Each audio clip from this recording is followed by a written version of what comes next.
here going up against Silent, but gonna start things off with the point Krohnen. Krohnen ain't going anywhere, right? He got some good nerfs, but he's still a strong character and already starting off with this strong pressure. Yeah, most definitely. And, okay, I guess his DP sucks now. Confirmed, this character is unplayable. Yeah, hold on. Bottom tier character already. Supergrenas is definitely a believer of Krohnen, that is for sure. Oh, getting the stomp too. Meaty stomp gets the counter hit, slides right on into the level 1 super. Yep. So that's one of the biggest changes. Normally you see Krohnen going into EX DP, normal DP super, but he can no longer do that route. So we're going to be seeing a lot of normal DP into DP super. Yeah, that is the biggest nerf to his character, right? It means that he's not going to be able to dish out as much damage as he could before, but he still does a lot of damage. Even as a point character, you're seeing a lot of consistent damage come out from him. It's just not as ridiculous as it used to be. But another character that is cooking in this patch, and has been cooking since the game came out, Elisabeth coming in on Silent's side. Most definitely, and this has always been Silent's kind of like best character personally, and the way this character got buffed, it was definitely made for him. They called him up. They're like, hey, so how can we make her better? And he gave them a list. Wait, Rio, an aggressive guard cancel, trying to keep Grenas in the corner, gets the jump in with the overhead, and Krohnen is out of here. Yep, and now we have the questionable star of the show, Ramon. Supergrenas, a very, very aggressive Ramon, but now that I said that, he's going to back up, so. Oh no, goes right in.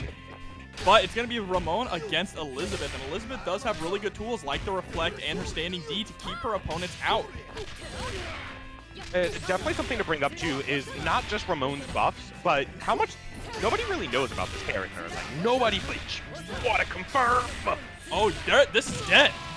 It doesn't even have to spend the extra meter there at the end. Perfect from Silent, sending Supergrenas down to his anchor in the first match of the tournament. Only Silent. Only Silent can do these confirms. It's ridiculous. And it's going to be Anchor Joe, actually, which is interesting. You would normally think you'd see Joe on point and Krohnen on anchor, right? But a different story here tonight. Well, what I will say is Joe did actually get a change where he got his stun combos back pretty consistently, but it does require 2 bars now. So I'm curious if Supergrenas is kind of looking for those type of hits now. I mean, he is sitting at full stick of butter, meaning that the next hit on Elisabeth is going to hurt. But wow, what a point blank too, able to react that way. Fortunately, the Shatter Strike is going to get beat out. Yep, and there we go. There's the counterplay to the Reflect. You actually do those hop forwards in order to go over your own fireball. We get the reset in the corner, harassing with these jump-ins, but is able to finally get the mid there, closing out Elisabeth, and it's time to bring in Rio.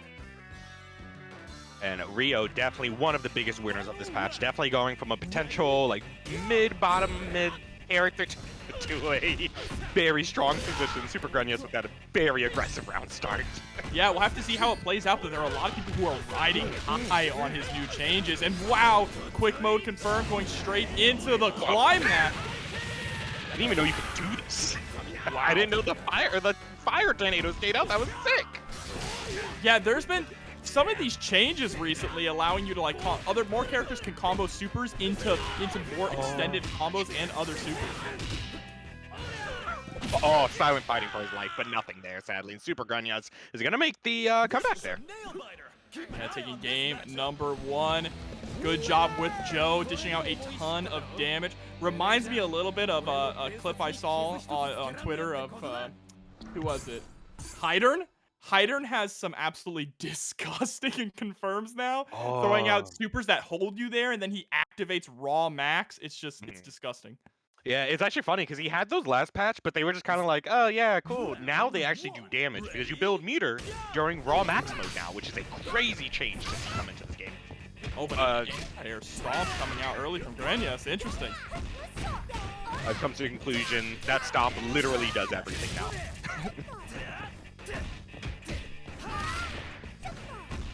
All right, but here we go. 2A.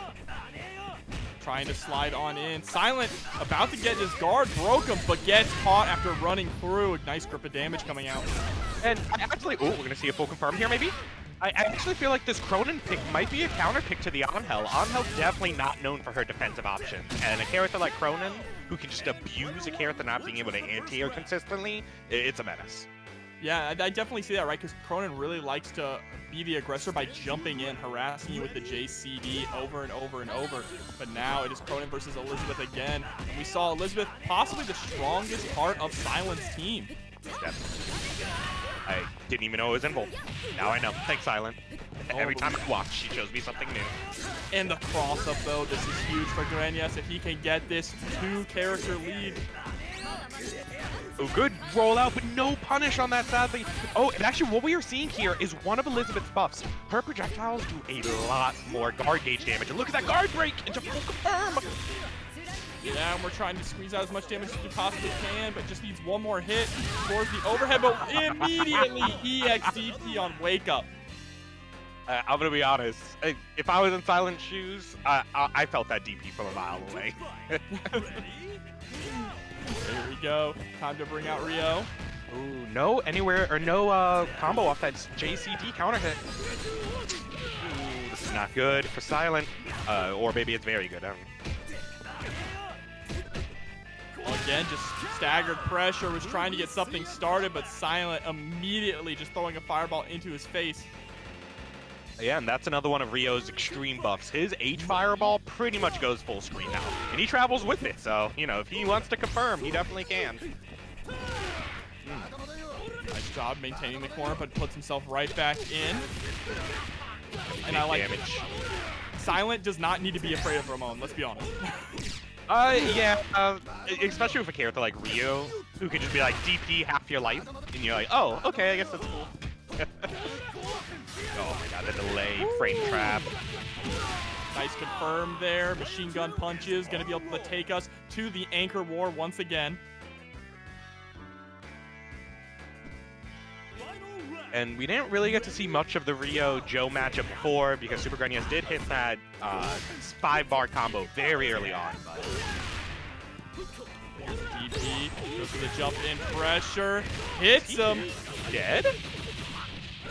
He's close to it. He's definitely close. Okay, no, decided to end it early. Not even gonna chance. Oh, that was the opportunity. And now we have a lot of meter here on Grenas' side, but misses the Shatter Strike. I've never seen that happen before. Not too sure why that Shatter Strike whiffed. He was probably going for the stun combo, but just whipped the Shatter Strike and now is in a very compromising position. Silent is so close to tying things up 1-1. Oh, the parry, but nothing there. Oh, the EX Fireball blowing straight through the Tiger Upper. We have a competitive set. Oh, we definitely do, yeah. And that Fireball, a complete menace. Anybody who asks that has played against Rio is like, hey, that EX Fireball, it's a little zooted.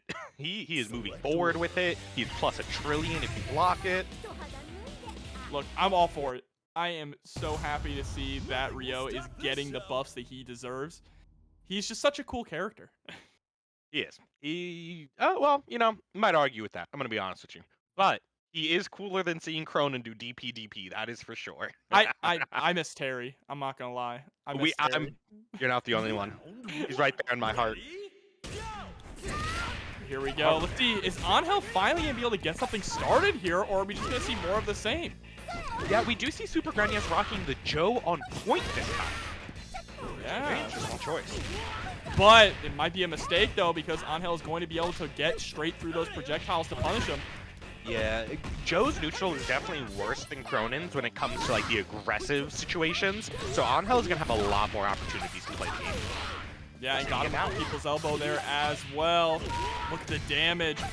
This character is so cool. I love this character. She is absolutely phenomenal. I mean, you see her pretty low on tier lists, but when people are specialists with her, they can put in the work. Definitely. And there we go. Nice patience. And Silent in the best position he has been all set. Getting the first character lead here. Funny enough, we have two of the most, definitely considered the most gimmicky characters in the whole game fighting each other, so I don't think we're going to see an ounce of real neutral going on.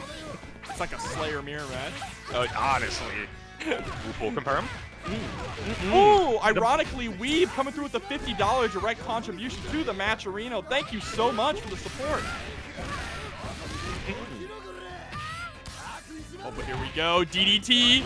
Yeah, that was a buff. Him being able to get that command grab after that knockdown, but no meter being spent might actually hurt Supergrenas in the end.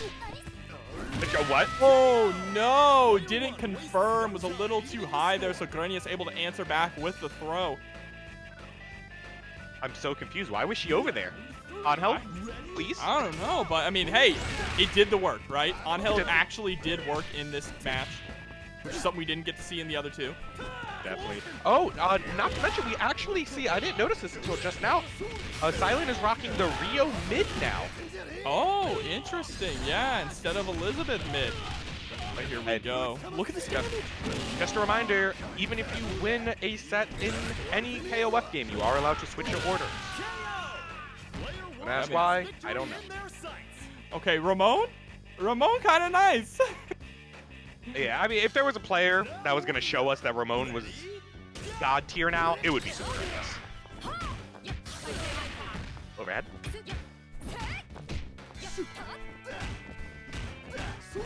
Seeing a lot of pressure here from the Ramon. And Silent looks very lost now. Oh, this is going to be big damage. The body slam picked up. Goes for the reset into the overhead. Well, okay. Reflected is super. I think that was a punish there, but spends all the meter to delete Ramon from the game here. Final game, final round now between Silent and Supergrenas. All right. We got Sade fans in the chat? Okay.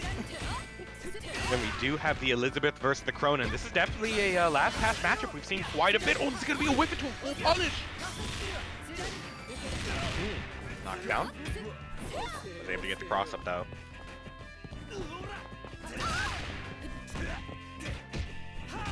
All right.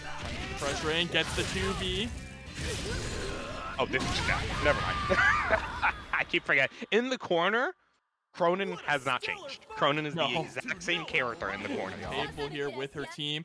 I like it. I like what we're seeing. Luong, Mai, and King. I am always a King fan. Yeah, and something we definitely need to talk about. Luong, one of the strongest characters in this patch, undisputed. She was already good. She was already good pre-patch. I'm also interested. I see a lot of people playing Anchor King, which is very interesting, but I like the move here. So we're going to be seeing the actual nerf from Mai here. She's not able to get 2 more tail swipes after the EX anymore, so it did cut down the damage of that combo. Still able to maintain that pressure, though. Her strongest point has always been her pressure and her neutral game.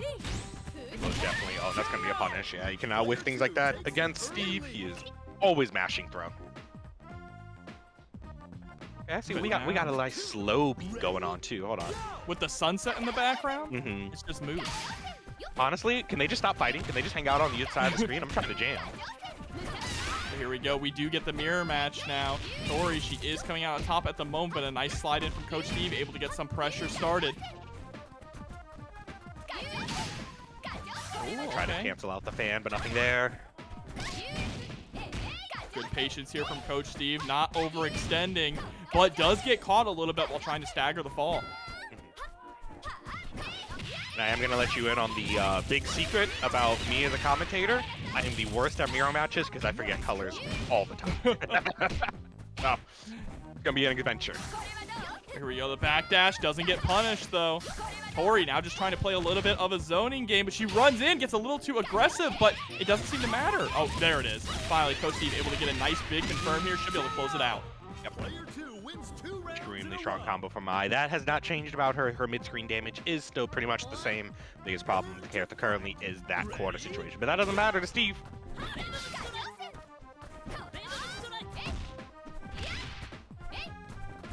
All right, but now Anchor King time. Anchor King with a lot of mirror to work with as well. Goes for the back roll guard cancel here, and that's unfortunate. Tori putting herself into the corner, but the 3D to escape. And I'm very curious to see what this King is going to do. With all this meter, she definitely has options at her disposal, especially with the TK Venom Strike definitely getting a buff and the new cross-up. Yeah, the only issue, though, is she has a huge uphill battle here. Has to take out 3 of Coach Steve's characters. Most definitely. And as that clock runs down, she's going to get less health back as well. All right. Oh, just unfortunately missing the short hop there to keep the pressure going. Now, Tori stuck in the corner in a very dangerous position. Yeah, one problem I'm definitely seeing with Tori's gameplay is they're going to these jumps that are not consistently giving their cross-up. And it is very hard to open up a character like Mai if you're not able to get those cross-up options on the table. Yeah, absolutely. And this is going to be even harder, right? Having to deal with that, right? The counter zoning that Dolores can really throw out. And this actually might be it. Level 1.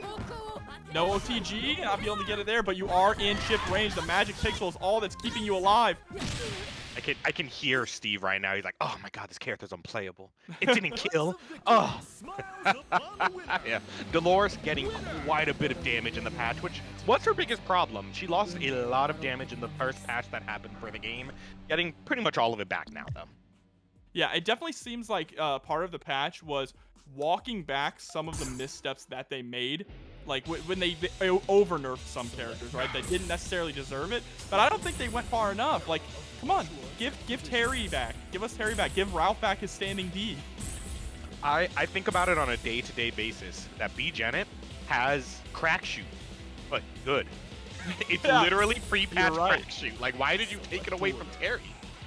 Yeah, I don't know. We need Terry back. He was so much fun to watch. Such an exciting character, but it's all right. We're going to be going into Joe, Mai, and King here.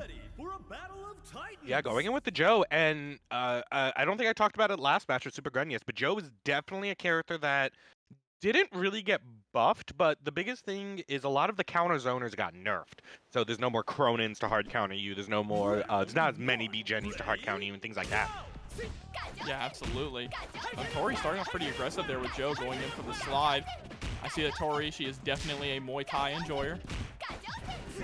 Oh yeah, Joe and King both rocking the Muay Thai. Oh, but the CD gonna send her all the way back into the corner here. Nice tick throw off of the 5B.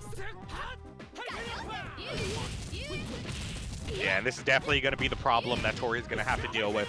Steve is very familiar with these pressure strings against Joe, and is just going to pretty much abuse his defensive problems. Yeah, and it should be enough to close it out. Absolutely there, and that is going to be a full health Mai going into the mirror match. What? Why did I do that much damage?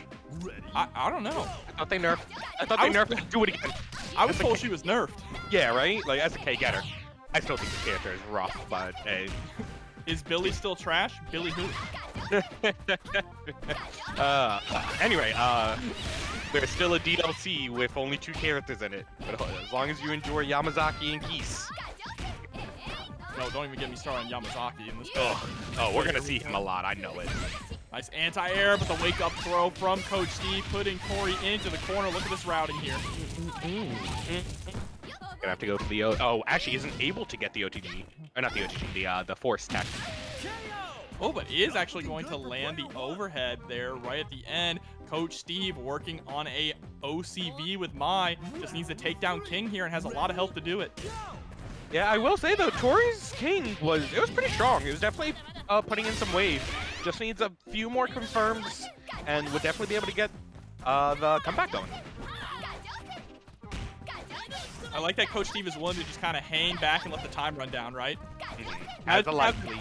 Exactly. Now, as you have the life lead, there is no reason to go in at all. You have 3 characters, and the longer the time runs out, the more hurt King is going to be. This is going to be super rough because every meter that Tori spends from here on out is just it's gonna feel bad to use, honestly. Damage. And that is going to feel bad to take as well. Backed up against the wall once again. Nice jumping CD into the EX Venom Strike, but it's not going to do anything. Full screen neutral. Tori's really going to have to go for something a little bit risky here in order to get the comeback going.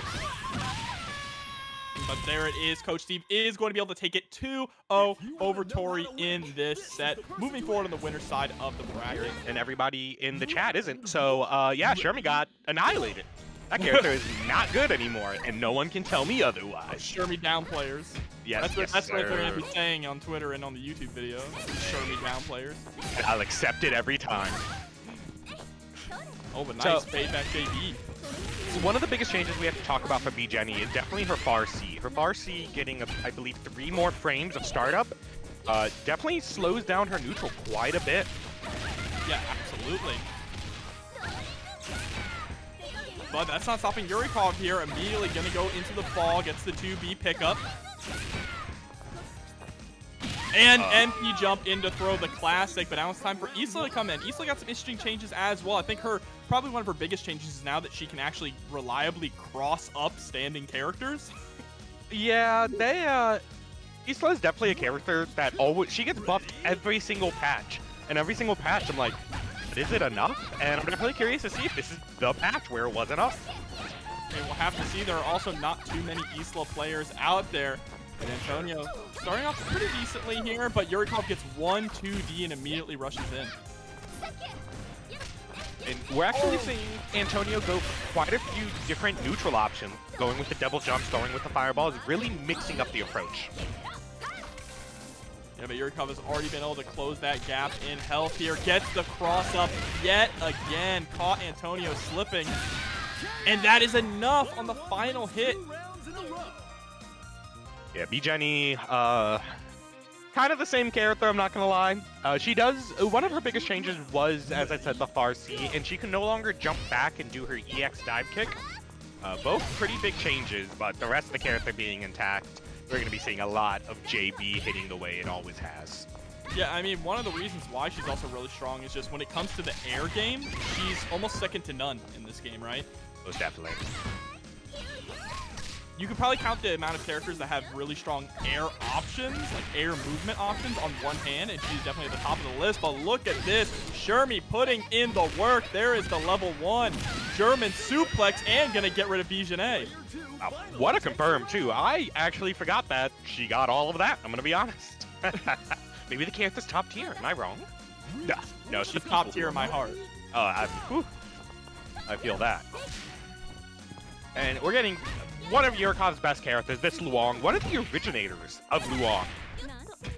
Yeah, For always sure. believed in Luong since the very beginning. Was one of the people definitely pushing her to the absolute limit, and is now being rewarded for that loyalty.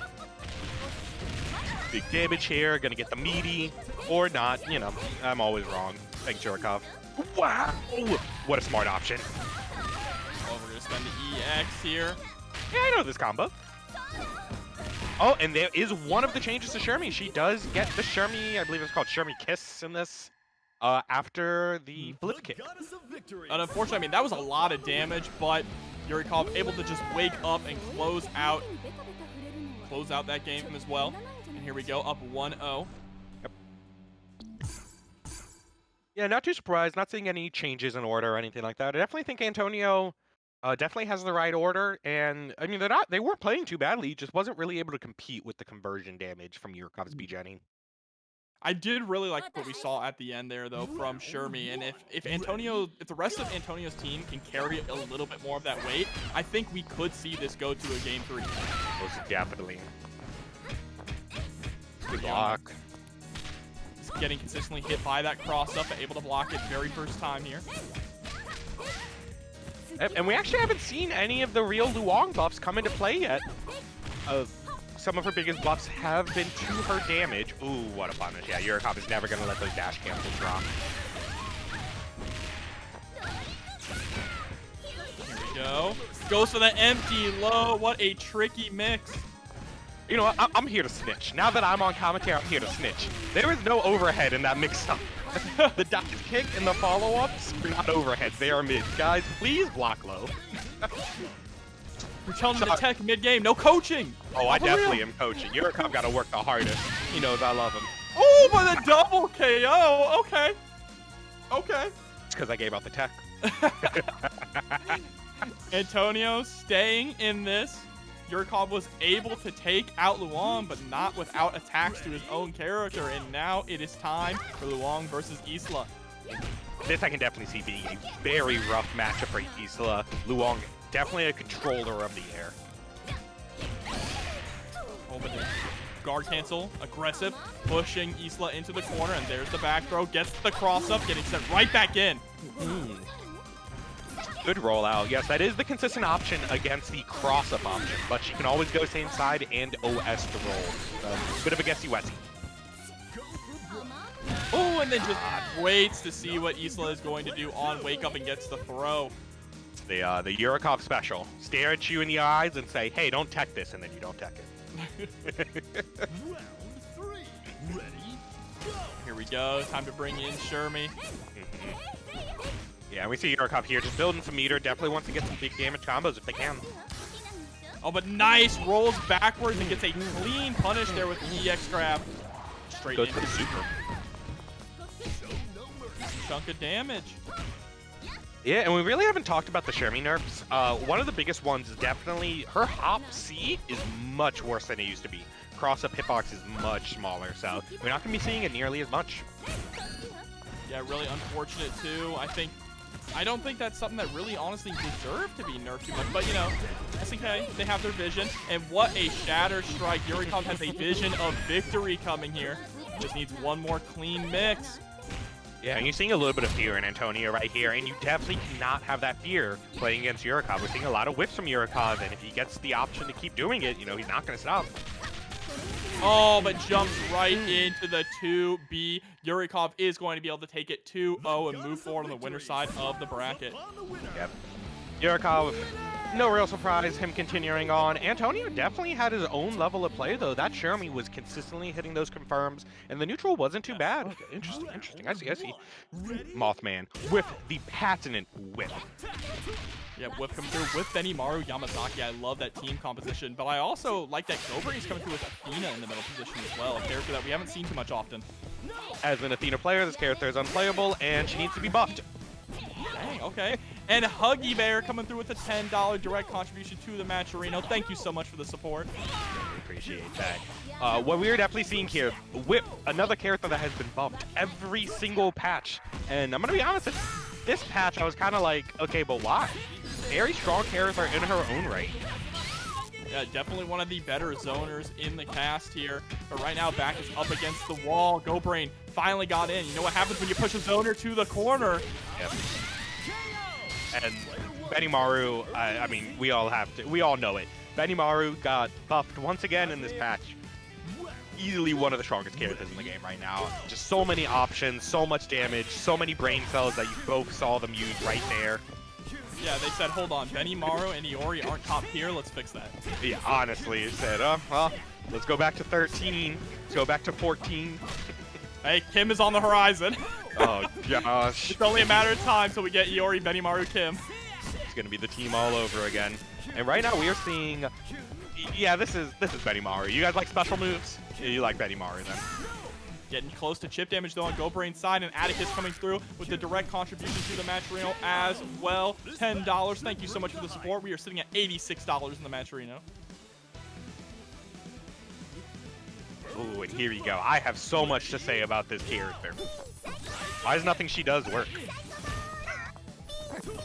But we do have Athena. Athena, one of the most known characters for her jump arc, has a very floaty jump arc, which does cause a lot of hard to block mixes.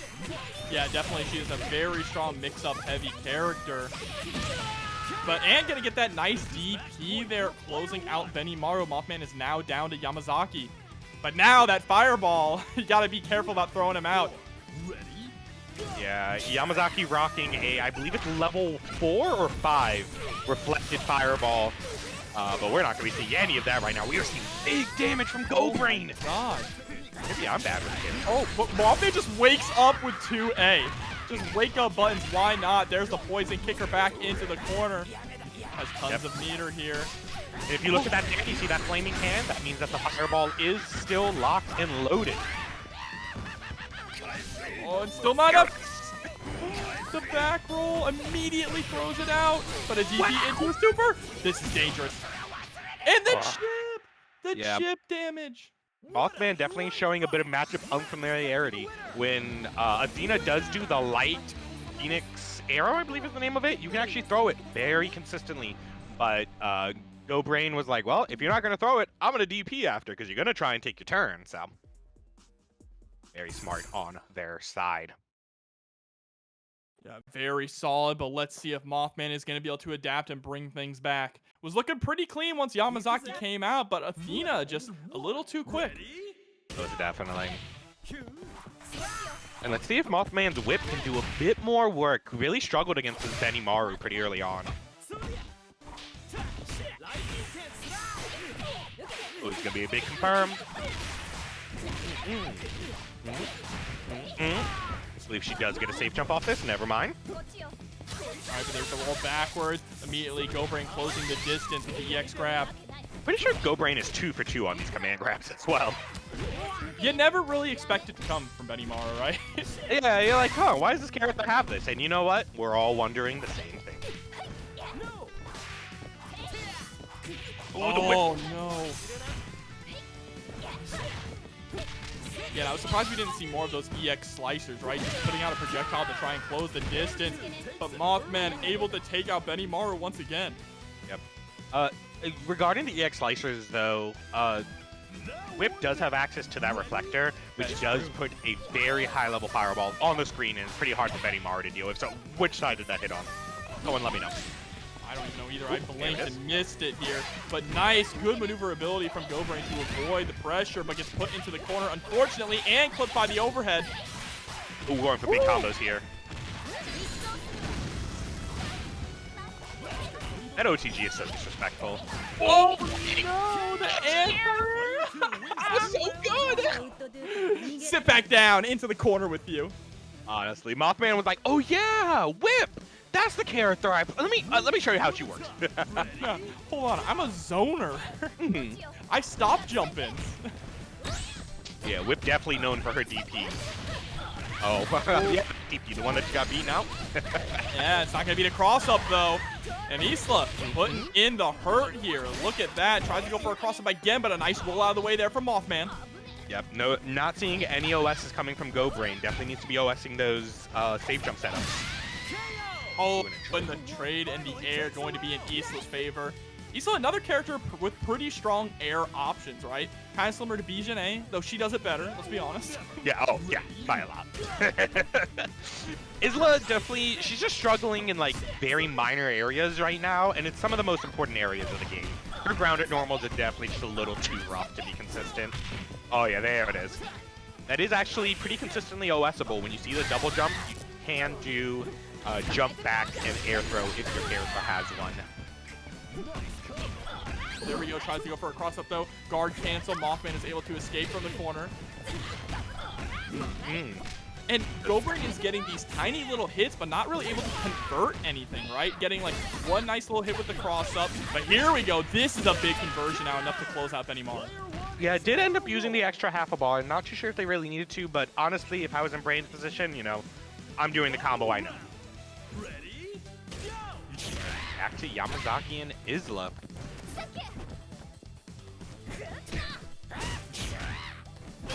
And I love the old Joseph color here on Yamazaki. It's so good. Oh, we're gonna get a bit of a mix here? Yeah. And something we're not seeing from Mothman is we are not seeing these anti-airs. You really have to consistently get Isla out of the air or she will oppress you. Absolutely. And those anti-air snake arms are a really good option, right? They also build up a lot of meter. I love going for the EX parry also. Can somebody answer why he gets a combo off this? He needs it, that's why. Oh, my bad. Oh, good block on the double overhead. That is actually punishable, funny enough. Oh, this is super close from both sides. Oh, but the jumping CD is going to do. I wonder what Mothman woke up with there. May have actually tried to go for the counter. One of the big things about Yamazaki is that his Lokof versus Tamago, Papa Leo. This might be grand finals. I mean, like, might be a little early to say it, but these are two of the best players in the game, undisputed. Lokof, like I said, winning burn to fight last night. Tamago loving this patch with his Iori and Blue Mary. Still playing Rock, though. That is definitely a questionable decision. Woo, and Johan Gomez coming through with the 10 gifted subs. Thank you so much, Johan. Incredibly generous. But yeah, if you have not gotten a chance to see Lokof's Geese, you are in for a show. He is going to, he is the best Geese in this game right now. Oh yeah, undisputed. Undisputed. Well, there is the meme. The meme is, yeah, you're the best, except for Zhao Hai. Oh, that's right. Zhao Hai is the best at every character. Correct. He picks random select, and you're like, oh, I guess you can do that with the character I've played all my life. And there is the command grab, the one that we always need to talk about. And just like that, Lokof was so close to taking out Iori, but Tamago able to stay calm and reserved and bring it back. Kula actually beat Xiaohai? All right, well, I believe, I'm not sure if Kula's in the tournament, but I mean, if he is, definitely ready to see that. Oh, but there we go. Nice anti-air into the full confirm. Time to bring out Blue Mary, and Blue Mary, that's a name I haven't heard in a long time. I love this character. Definitely a character that has been kind of thrown around patch-wise. Last patch definitely was not winning as hard as she should be. This patch getting quite a bit of buffs, more quality of life than anything else. Wow, what a trade. And I think she is just a great all-rounder character, being able to mix up between just her strike game and her really strong command throw game. There are so many different valid ways to play Blue Mary. That is true, yeah. Blue Mary, don't let anybody lie to you. That command grab counter nonsense she has is not reactable. Oh, and we are seeing the changes, the Luong big damage combo. Yeah, here we go, getting the hard knockdown, immediately tries to go for the low. The level 2 anti-air. Death? No, right? Okay, no. The level 2 actually doesn't do that much damage. Ooh, but there we go, swaying straight through into the German suplex. And now Gonna it's be time to going bring Yamazaki. Yep. And I personally believe this is Lokof's best character. Undisputed. Oh, for sure. I mean, Lokof and Yamazaki go hand in hand here. There's a beautiful anti-air straight into the level 2. Actually, not too sure why they went with the poison level 2. That is not normally something you see, but ends up getting the character either way. It'd be a bit of an input error, maybe press that extra button, but either way, still works out, and we do have Pebble Howard coming onto the screen. Pebble Howard? That's It's rude. so good, right? Rock, he ain't that bad. I've heard Pebble Howard, and then I heard Rock Bogard, because he's hanging out there with Terry. Oh, no. Yeah, Rock definitely getting hit with quite a few nerfs, mainly to his point position, though. Him on Anchor is pretty much the same-ish character, aside from the command grab nerf. Yeah, I mean, the command grab nerf is pretty devastating, though, right? Because it definitely messes up a lot more of his mix-up game, his strike-throw game. But, oh, what a press out, though. Lokof unafraid. The 2A gonna be able to take the corner here with the stomp. Oh, the overhead. It's so good. Oh, but Tamago able to press out, going to be able to close out game number 1 with the EX elbow. Yep, and Tamago winning with Rock. Kind of uncharacteristic of the character so far. I'm going to be honest. Yesterday when I was commentating Bird to Fight, we saw this character win maybe 1 out of every 30 games he was in. Hey, look. Tamago. Look, you see what it says on the back of his jacket, right? Keep the faith. He can't give up on Rock. My man has not... This is the first time my man has been top tier in any game he's ever been in, okay? And he's holding on to it. He's like, you can't nerf me down! We are going back to the old days. Yeah, that is for sure. And we are seeing a change in Lokof's team, putting Luong on point.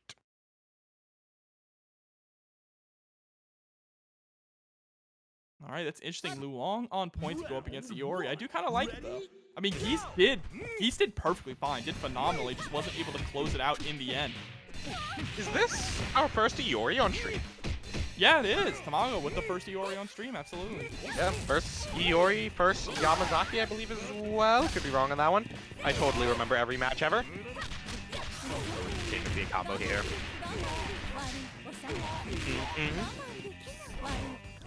I actually really like that. So something that Lokof always does, he actually gives up on meaty situations just to build extra meter. He loves his meter on his team.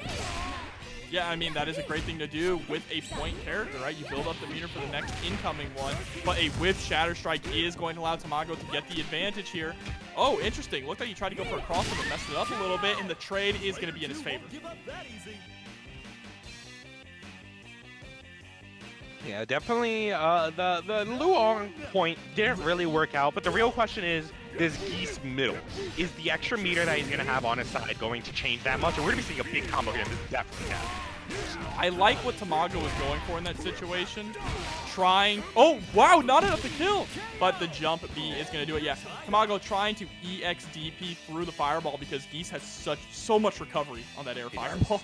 Yeah, it is actually kind of crazy though. The fireball does throw him so high. I don't believe there's a single character in the game, actually, not even Luong, that can anti-air that fireball. So most of the time you do just have to run forward and try and catch the recovery.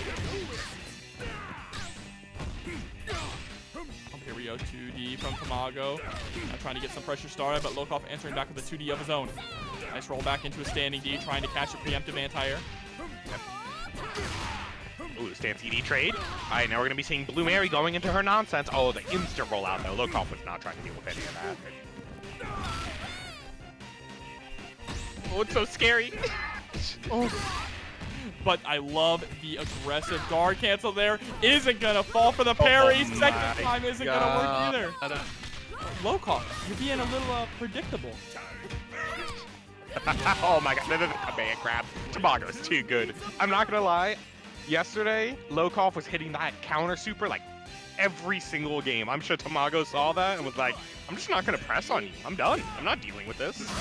But now it's time for Yamazaki to deal with it here, and first thing that's going to happen is jump straight into an EXTP. Oh. Yeah, Tamago's Blue Mary is playing out of his mind right now with these consistent anti-airs, going with the mix. Ooh, big punish though on the command grab attempt. Huge confirm there from Lokof.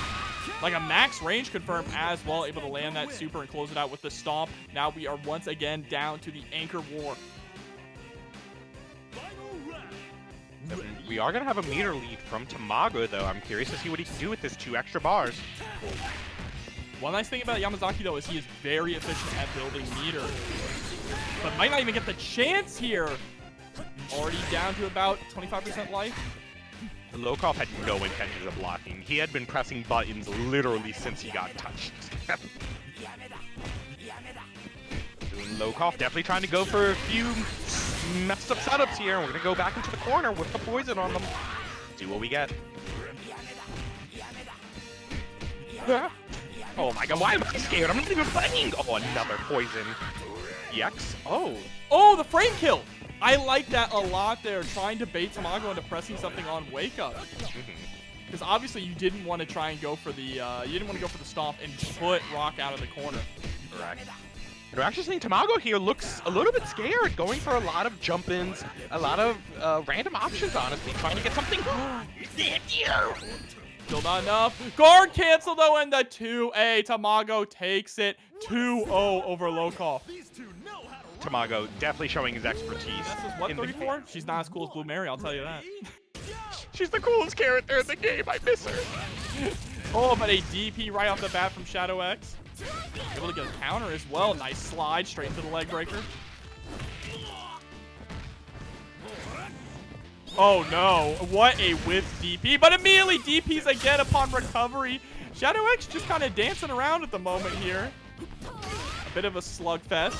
Neither player able to get any huge confirms, just whittling each other down.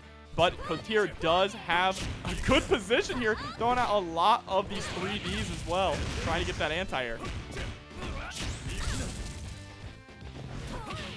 All right, gets the jump in, tries to go for the short hop, but Kotir isn't recovered yet and is able to get the punish there. Blue Mary takes the first round.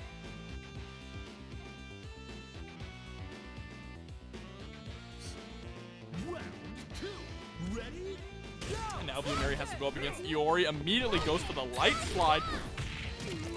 Kotir has been on point so far with these 3D anti-airs, but Shadow X able to avoid the German suplex. Jump back, able to get the close C anti-air on the cross-up attempt. Here we go, time to bring in Luong. Of course, even in life, Kotir with a little bit more resources, but that is not going to stop Shadow X. Immediately hopping in, getting a nice little confirm, pushing Kotir to the corner here, harassing with the 2B and the 2A. Here we go, hopping in again. I like to move it backwards as well. Wow, he was mashing on that roll too and still wasn't able to catch it. Here we go, Fireball out, tries to hop in. 2B putting in a lot of work right now for Shadow X, just whittling down Kotir and harassing. And the 5B, stick out the stubby leg there. Iori's 5B is such a funny normal. You see it and you're like, oh, this must be the worst normal ever. And then you get anti-aired and then stuffed out of your normals and you're like, wait a minute, what is going on? His 5B is really good now too, but you still haven't seen it utilized too much since the patch, right? Oh Most my Iori god, he tried to players- scum get. And there's the 2D though. Oh! There's the 5D. 5D listening. Oh, and this is one of the biggest changes, but nobody's hit the proper combo yet. That's all right though. Gets the frame trap with the CD and Shadow X with a blink and you miss it game 1. And Iori OCB. Yeah, that sounds on par for Shadow X. You know, he kind of chooses every once in a while. He's like, you know what, today I'm gonna be the best Clark. You know, no, today. Oh, I I'm said gonna Iori just be OCB. I'm stupid. K-Dash was there. Yeah. Anyway, I forgot K-Dash got killed. What am I doing? going. I like to forget that K-Dash is in this game too. I like They're K-Dash. so obnoxious. Jobber, I'm sorry to learn that you're like the lover of this game, and I think I'm just a hater. Am I a hater? I love every character in this game. Ooh, They're all so I cool. definitely do not. Except Krohnen. I don't really like Krohnen, I'll be honest. Wow, a throw out of the cross-up hit. Oh, but 2B. And you see, Kotir is trying to go for a lot of preemptive 3Ds there as an anti-air, the Sweet Chin music, but it's just, now Shadow X is starting to sniff it out. Most definitely. And something we definitely need to talk about is this disgusting color choice that Kotir has chosen. Please get this character off my screen. What is going on with her whole outfit? Nothing matches with anything. Thank you. She's gone. She's gone. Sorry, that outfit was actually tilting the life out of me. You're not a fan of that Blue Mary color? It was like lime green with like a melon green, and then she had like green blonde hair. It was too much. It was too much. The Luong coming in and saving the fashion. Oh, the raw max mode. I know that feeling. Yeah, I don't think that was intentional from Kotir, and is going to eat half of their health bar. Look at this. Spent the max mode is just getting blown up for it. Oh my god. Okay, calm down, Shadow. I like to remind SNK that they buffed this character again. I mean, Krohnen is also Krohnen, excuse me. Same K-Dash character. Same character. You're fine. is a clone, right?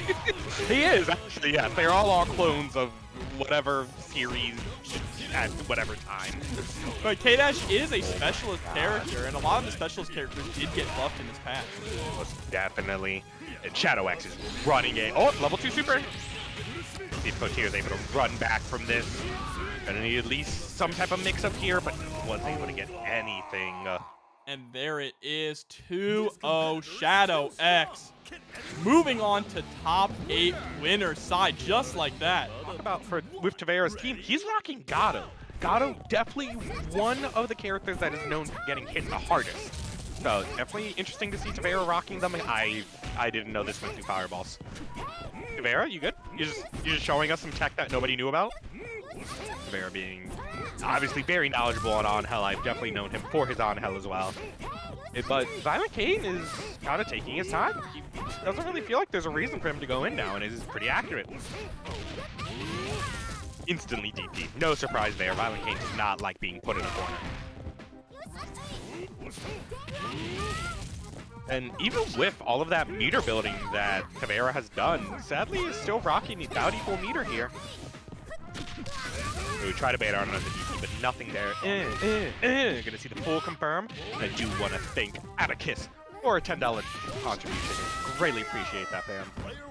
And we're gonna be seeing ViolentKain's Iori coming out almost unscathed, honestly. We're gonna be going into the Gato, a character that is, I mean, you're gonna watch him run forward and you're gonna see it. This character is much slower than he was before. Ooh, but this has not changed. His 2C into EX palms confirms are the same.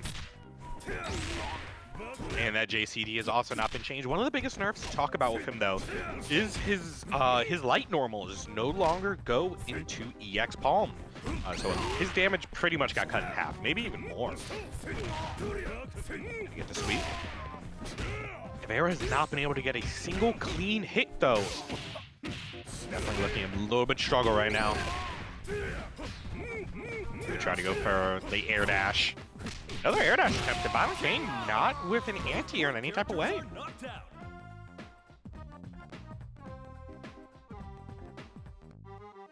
We're going to be going into the Rio. This is ViolentKain's most recent character pickup. ViolentKain definitely hanging out with the patches, but it's not too surprising. Rio, kind of a, he's another protagonist. Oh, so not with those whiff DPs he isn't, though. Oh, we're going to be seeing big damage here.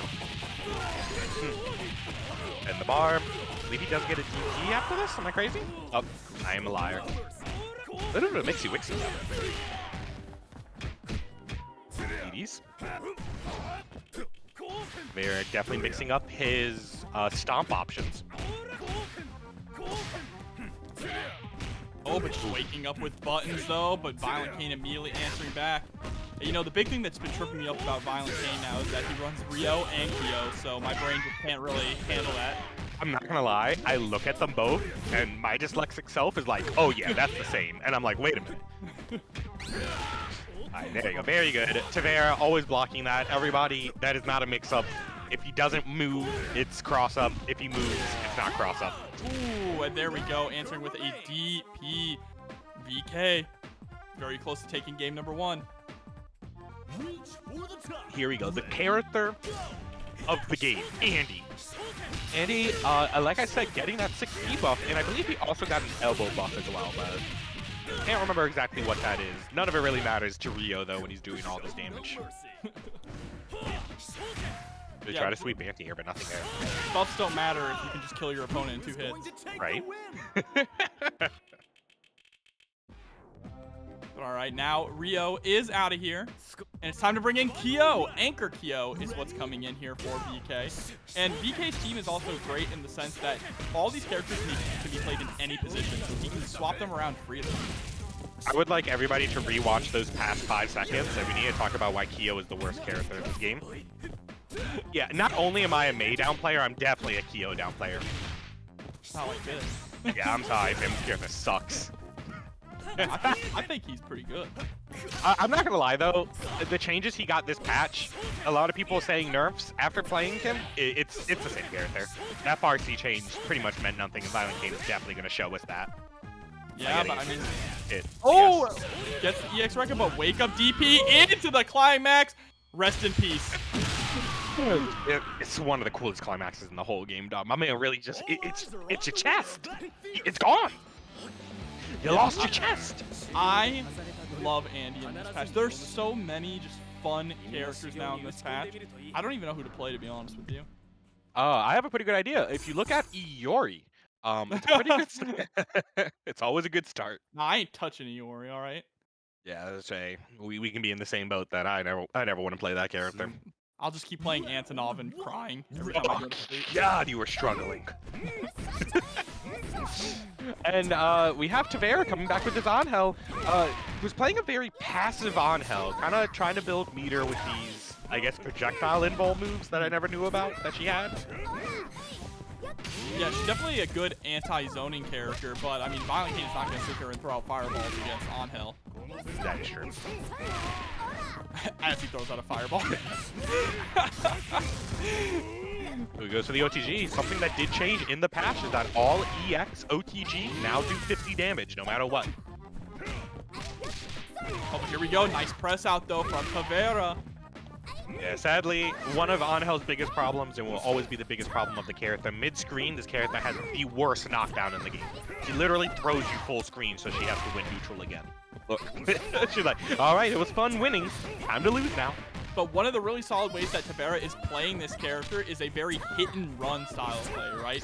Weaving in and out. We'll go in, get a couple hits, maybe not get any hits, just get some block strings, and then immediately create a vast amount of distance to try and force ViolentKain to overextend, and it's actually going to pay off. Angel takes the first round. Most definitely. And I'm curious to see what ViolentKain's going to do with the Rio against this. Rio definitely not really known for getting in on opponents consistently. No, but I mean, when he's in there, though, his damage is second to none. Here we go, back up into a wall. There's a nice trade, but the trade is going to be in Tavera's favor. Still able to keep BK locked down in the corner. No! That was an unfortunate jump, but an even better roll. block the cross up. Oh, same side. I lied. You know what? I'm a liar. I'm a filthy liar. I don't know how these mix-ups work anymore. Here we go, hopping back, trying to build up that meter still. You know, one of my favorite things about Tavera, we really get to see every single one of Angel's buttons. Oh, we're going for the super knockdown. Smart idea. Getting a proper meaty after. Oh, the buff! The buff! Oh, and the people's elbow! Yes, so for anybody that is not aware, one of the biggest buffs that Angel got is that she can do her level 1 run super into her counter. It doesn't matter what her buff is, alright? That's the people's champ right there, Angel. It's definitely the people's champ. Ooh, good block in the over. Oh, okay. Okay. Here we go. Gets the toss. I can't believe Tavera is cooking up an Angel OCV at the moment, but that dream is dead here. BK is going to be able to close it out without spending any meter, which is very important going forward. And we're going to be going into the Gato. This matchup, actually, last patch was considered 7-3. Kyo was big struggling. After a lot of the changes, though, definitely curious to see how ViolentKain feels about it now. Oh, big damage. Yep, gonna get a nice chunk here. Also putting BK in the corner is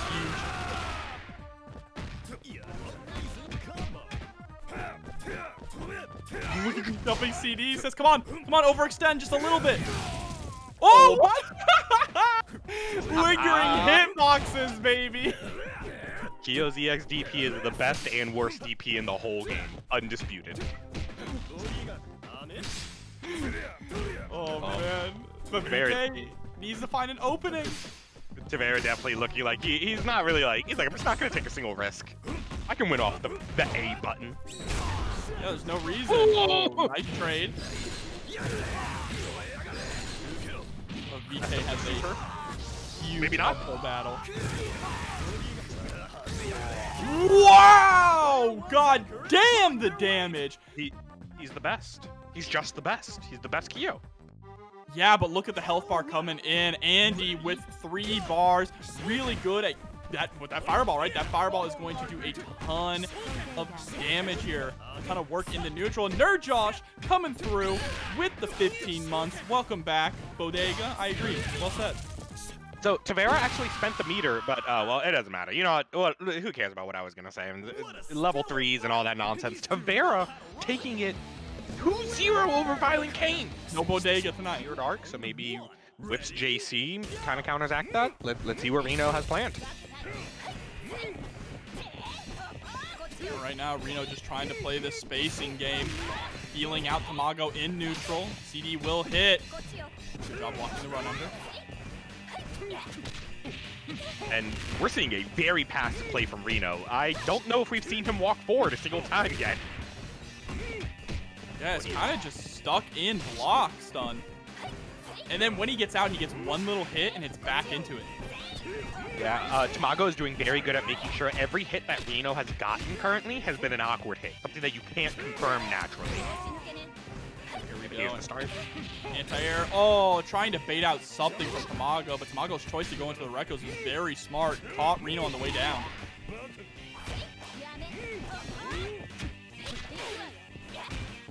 I hate that little auto combo she has, the 2v2A. Quite Oh, fish. Yeah, this is huge. Rino teching out of that DP there. Now in a very strong position. Yeah. Woo! Yep. And pretty much exactly what I talked about earlier. You know, that 2C does have a very lingering hurt box, and Rino was like, yeah, you're gonna try, but I'm better. But whip.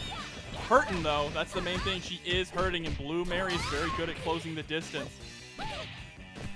Oh yeah, and every single one of these times you're seeing that close C hit, it's, oh my god, Tamago. It's Rino thinking, you know, oh, Tamago's gonna run up and command grab me, I'll up back, and Tamago's like, huh, closey, closey. Have you seen my closey? Yeah, just always willing to press, no fear. And this is the character of the patch, I personally believe. O.Yashiro did not get any of the real nerfs that normal Yashiro got, so he is rocking the same normals as always. Yeah, plus he has the absolute fear of the huge damage from the command grabs. But it looks like we're actually not going to get to see a chance for O.Yashiro to do anything. Tamago closing it down, and Musi PM coming through with a resub. Thank you so much for the support, and welcome back. Here it is. This is the character. This is my favorite character in KOF history. I love some Ash. It was really cool seeing them. All right, next match. Jesus, Tamago being so optimal. Just running wild here. I like the patience. Yep. I'm also going to snitch on Rino. So every time you see Rino going for that, they are... Oh, hold up. Okay. It's different. There's no longer stuns. So Let him cook. Let him cook. Hold on, chat. Do you believe?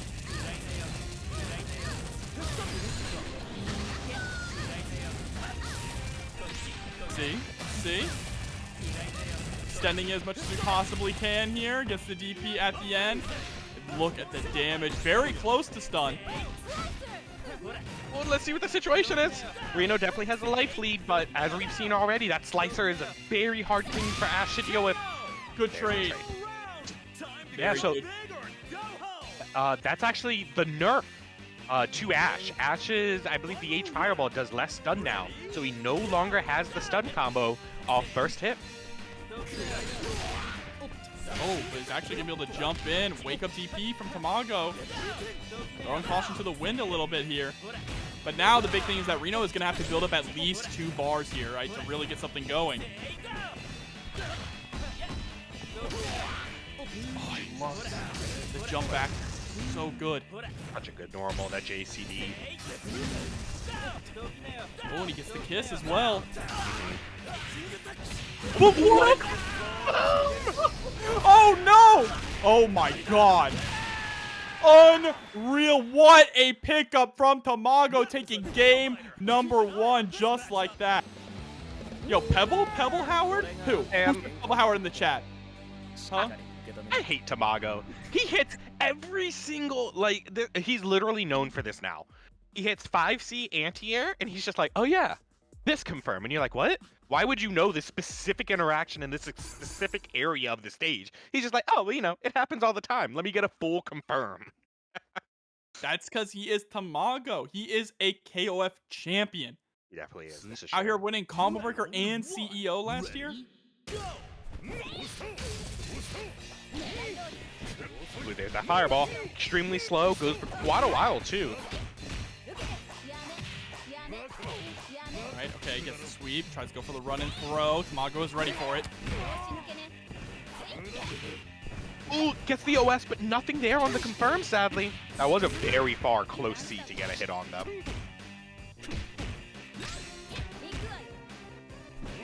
A little bit of a shimmy here, but the jumping CD, Tamago is still able to keep Rino locked down in the corner. Oh, and there's the JC. Fun fact, that JC can hit cross up and then put you on the same side. Oh, JC, there's a bomb. All right, fade back now, jumping in. I like the rollback also, just trying to force Tamago to overextend. Just needs that one little touch. And that's definitely something to talk about for Whip. That JCD has literally been one of the best JCDs in the whole game. Even when she was considered really, really bad, that JCD has not changed. Yeah, absolutely not. But now, here comes Blue Marion, though. She has some good CDs of her own. Oh, we go for the stagger pressure with the close C. It blocks. Oh, and the DP, huge there. Oh, but this time the huge whiff on the DP is going to be big for Rino. Has an opportunity to swap sides. There it is. Yep, and this is definitely one of the strongest parts about Whip. It's definitely the corner swap potential. Yeah, because she can mix you up and then immediately drop you right back in the corner. And the confirm off of the trade? Are you kidding me? Who else knew that you could do that?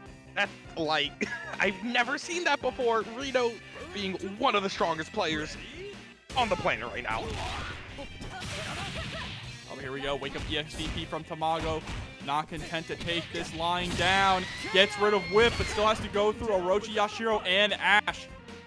Yeah, but I'll definitely say he has the meter to do it, and Tamago pretty much optimizing any touch he gets. Would not be too surprised if this O.Yashiro does not last long.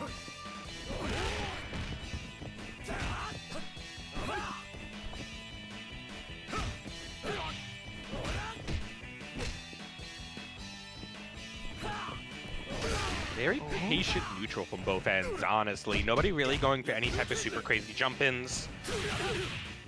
What a DP! Rino understanding that Tamago does have a lot of meter to work with, right? So doesn't want to be too aggressive here, and I like it. You know, Yashiro has very strong buttons, especially that standing B. Just stick it out and see what happens.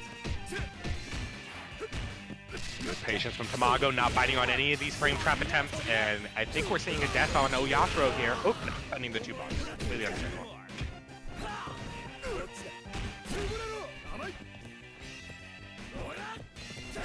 See Tamago getting a lot of these trades with the JCD. He is loving this. With his life total, he's definitely going to go up to about 90% health, I believe. And we're going to be back on Anchor.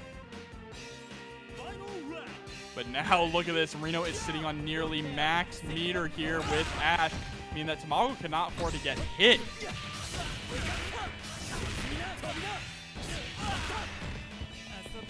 My favorite part about this is, as an Ash player, I know what Rino's thinking. He's like, man, every wake up, I should just do 2. It could be a game-winning wake up butt. Near there, but nothing there.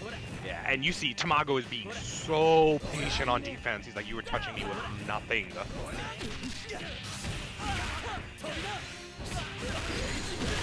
Oh, and there we go. Able to close it out. Tamago taking it 2-0 over Rino.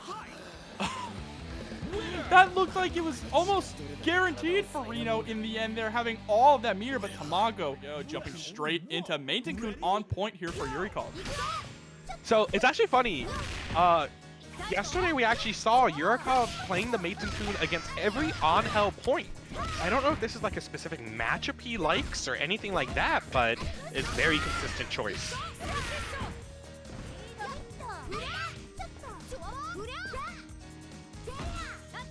Good patience. I love that CD cancels. Yurikov does that all the time with Meitenkun, and it catches people off guard consistently. What I'll definitely say is Yurikov is playing this much slower than I normally see him inside the on-hell matchup. Normally he's kind of throwing out a lot of projectiles, doing a lot of DPs in neutral. Right now he's just like, alright, I'm just going to blow up the fact that this character is not very strong.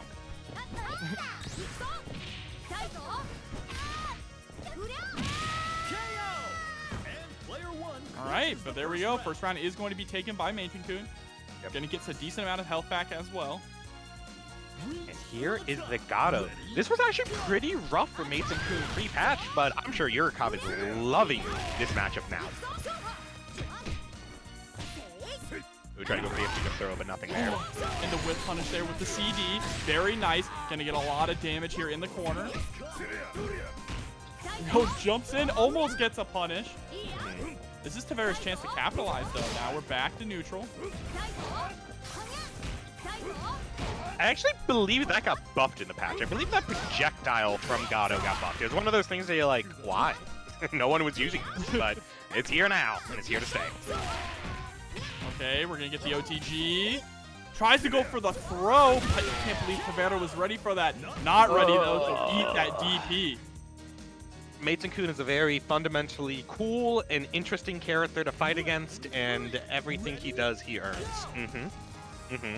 That sounds like sarcasm. Oh, every single bit of it. I hate this character so much. I love this character. Look at this, just blowing up all the fireballs with the DPs. Thanks for the free meter.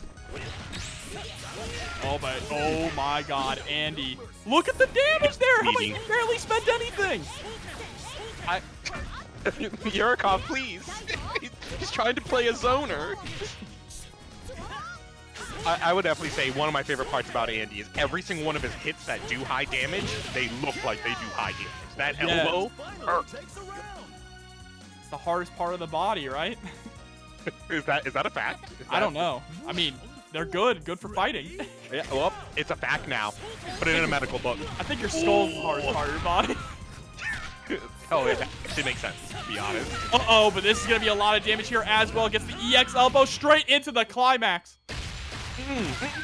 Yo, heal her life bar, please. Oh. And Tavera is making this comeback, please. Oh my god, not a... Are we about to see a reverse OCB with Andy? Is There's Andy no way. top tier now? Is Tavera showing that Andy is truly top tier? Yeah, and Tavera not even really using the biggest change to Andy, which was that 6P change. The 6P and the fireball, right? That fireball comes out so fast. Oh, that is true, yeah. Oh, able to do the cross up. Where's her light? Hold up. Oh no, and you know the main thing, no one played Andy before this patch, so no one knows how to fight him. This is very true. Oh, one more touch. Yurikov doesn't need too many hits to be on. Jesus. Doesn't need too many hits to get this comeback going, though. Yeah, Tavera's just desperately trying to create space here, right? But Yurikov just rushing down, not giving him a second to breathe. Yeah, and I would really like to see Tavera reacting to these dodge kicks with DP. There we go. Okay, well, sure. The Yeah. close C there, getting 2 hits. Oh, I'm not gonna lie. This is like 200 times more of this Andy win screen I've seen since the release of the game. Andy not rude at all in his win quotes. He said, "Oh, I got too complacent. I need to train more." While everyone else is like, "You suck. Hold this L." The best ones are definitely Kukuris and Krohnens because they're just being edgelords and they're like, ugh, you know, a lord like me would never lose to someone like you. And you're like, what? What are you even talking about? You hit me with sand, please. Here we go. What a cross up there. Yep, I just cross up into overhead. Angel having access. Stop it, Tavera! Someone get him off the screen. Guys, we gotta get him off. Take the max down. Take the max down. Just angel things. Yeah. Mad disrespectful from Tavera's side, though. Tavera is feeling himself. That is really all that can be said about this, right? But you cannot play around with Yurikov like that. Yurikov can definitely fight back. I think it's the worst knockdown in the game. Uh-oh, there's the DP. Gets the follow-up afterwards, and Angel is down. I question a lot why he gets a follow-up after his EX DP. Didn't we just take that away from Krohnen? Hey, chill. Oh, okay. Oh, I'm too loud. I'm too loud. I see. This is Sleepy Krohnen. Sleepy Krohnen. Oh, no punish on the whip. I haven't seen that command grab in so long. There we go, getting combo. OTG as well, of course.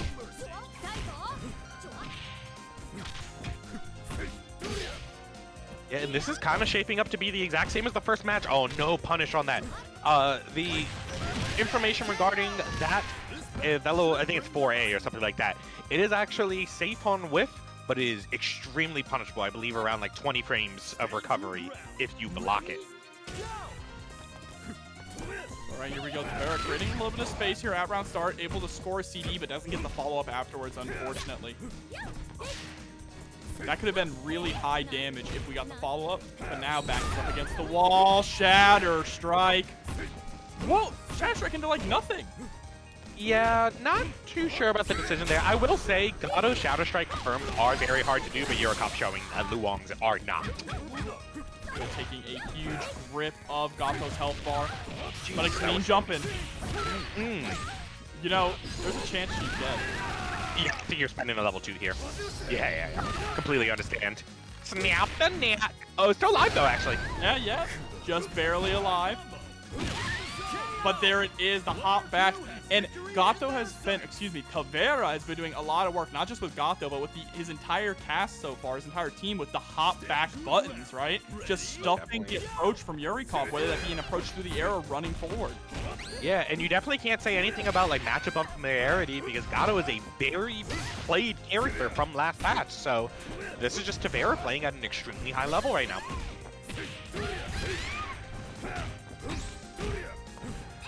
All right, rolling backwards is going to get caught. Very nice cross-up as well with the JB.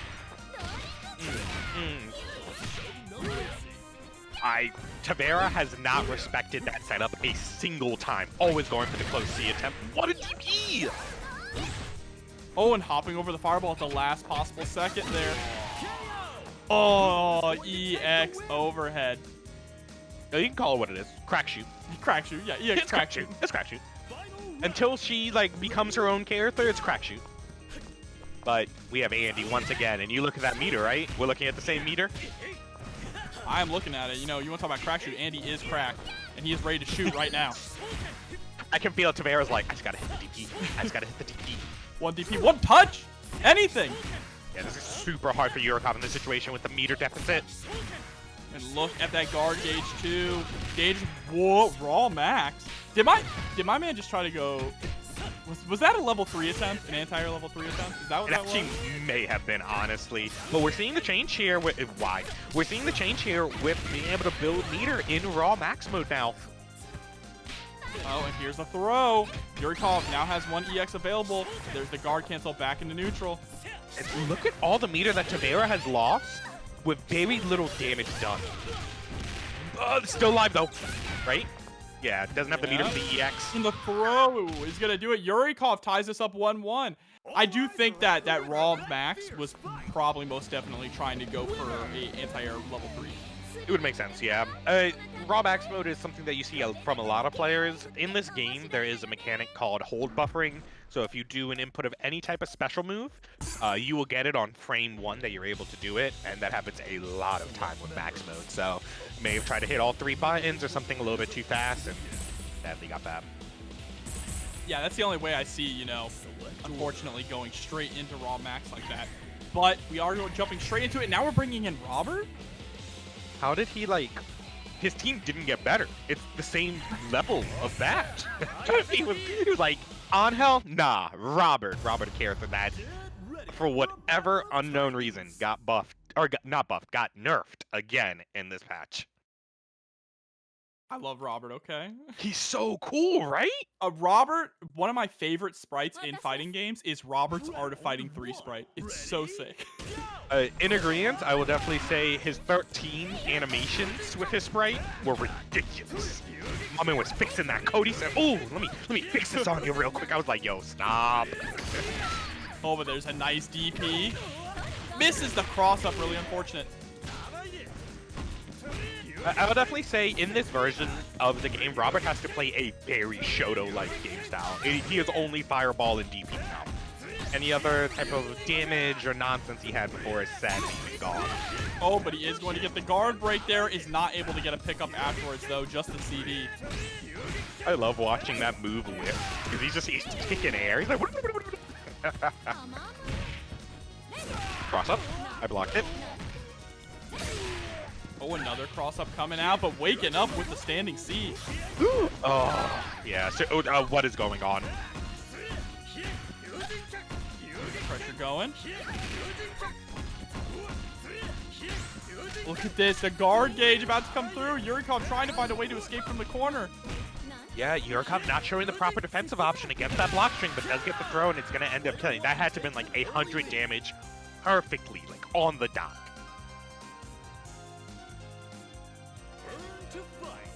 We're going to be seeing Gato coming right back in. The Robert change, definitely doing a bit more than the Angel, and Gato's going to tie it up very quickly. Yeah, but the big thing here is that Tavera is coming in with a substantial meter lead on Gato. We're going to have to see if that's going to be enough, though, to take down Meitenkun. The grounded projectile is going to clash with the pillow. Very funny to watch. Oh, but the neutral jumps. Tavera calling out the dash punch, able to get a nice little punish on it, but doesn't spend a lot of meter. Yeah, I'm very curious to see if Tavera is actually saving this meter for the ante, to be honest, which I'm not too sure if that's the best option in this current situation. Oh, and there's a nerf from quite a while ago. That EX pump, very negative. Yeah, I think you want the character lead more than you want the meter at this point. Correct, yeah, I agree. Ryo is able to get the throw. Empty jump into nothing allows Yurikov to take his turn back.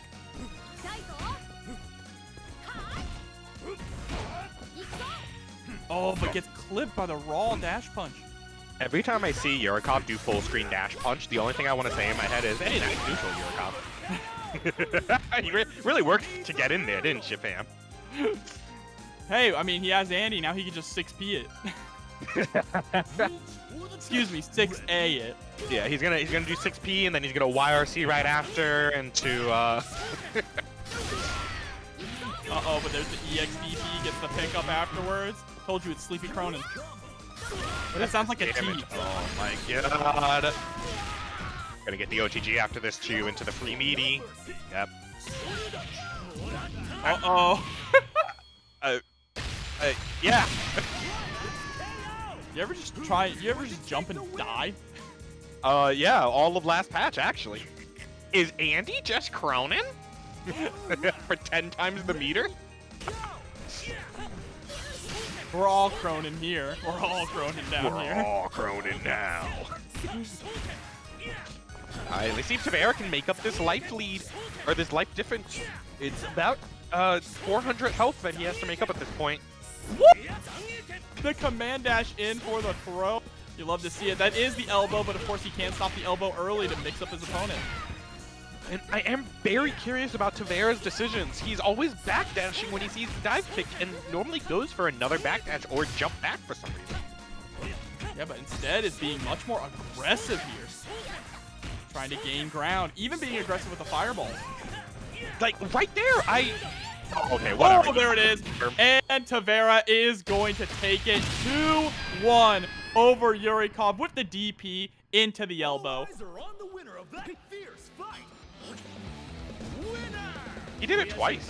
Let's see what it's like in this patch. Ready? Go. Here we go. Benimaru versus K-Dash to start things off. Nice punish right off the bat from Tamago. Yeah, and this is one of the strongest parts about Benimaru. Every hit goes into a knockdown. Anything he does. Case in point. Super patient here. Oh, tries to go for the anti-air. Tamago knows that Shadow X likes to be very jumpy with K-Dash.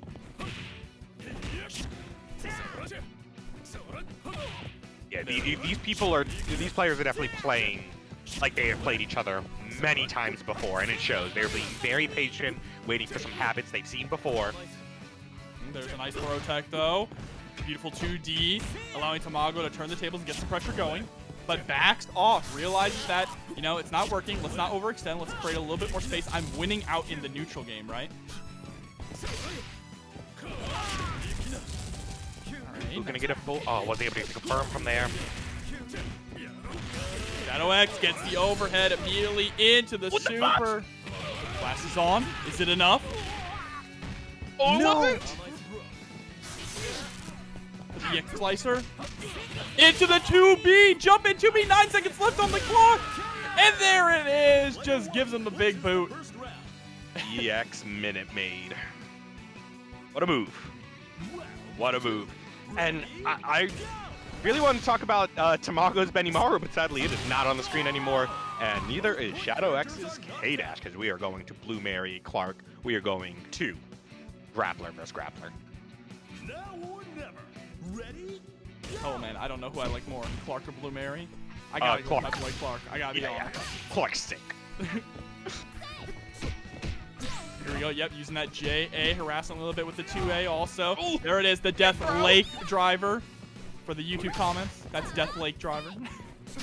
I see you have experience in being told otherwise. Here we go, able to get the throw. Yeah, this is super strong. The teacher below, super strong. Definitely did not see that coming. Still alive here though. Yep. Just barely. And rolls out. Whoa! The spin ball is actually going to fly over Clark. Shadow X gets the punish, goes into the quick max confirm. Probably spend a bar. Oh no, just gonna go for the anywhere juggle. Back into the corner. Gonna get a meaty off this. Oh, definitely rolled against a potential DP. Oh, no Frankensteiner. Oh, so sad. It's always a sad day when Frankensteiner whiffs, but wow. Shadow X fighting very hard there. Now just has to allow Iori to clean up Blue Mary, and then we can go to the Anchor War. And there is something that we actually don't see a lot of players do. Iori's first Rekka is actually punishable. I believe it is -5 or -6. So Tamago being very ready with that 2A directly into a punish. Oh, there we go, 2D. Tamago not overextending too much, though. Oh, what an anti-air. Yeah, you cannot do that for free. And there's the jump in. Shadow X is going to take this round here, and now it is time for Rock to come in. The anchor war has started. Very interesting because, you know, we've said it many times, Rock has gotten hit pretty hard this patch, but Tamago, he does not care. This is the same Rock to him. Still great at anti-airing with that 2C. What a 2B. You see, he did a single tap. He's like, by the way, I could punish this. I just choose not to. I just want to let you know, you could have died there. Yeah. It's a warning shot, all right? Oh, there we go. Confirmed with the 2B this time. Still alive, though. Yeah, for Wait, one more come in, minute. grab. Oh, the close C, but didn't believe. This is so scary. Big That's touch. gonna be dead. All right, Shadow X going up 1-0 here on this top 8 winner side. Definitely curious to see if we see a potential team change from Tamago here. Let's play. Oh, you see, before he even got to the screen, he pressed play again. He was like, no. I know what to do. I know. I got. He was mashing that frame 1. Yes. He said that was data. Let's see if we see the same extremely patient. Hello. Okay, maybe not. Tamago showing us the DP input from Benimaru.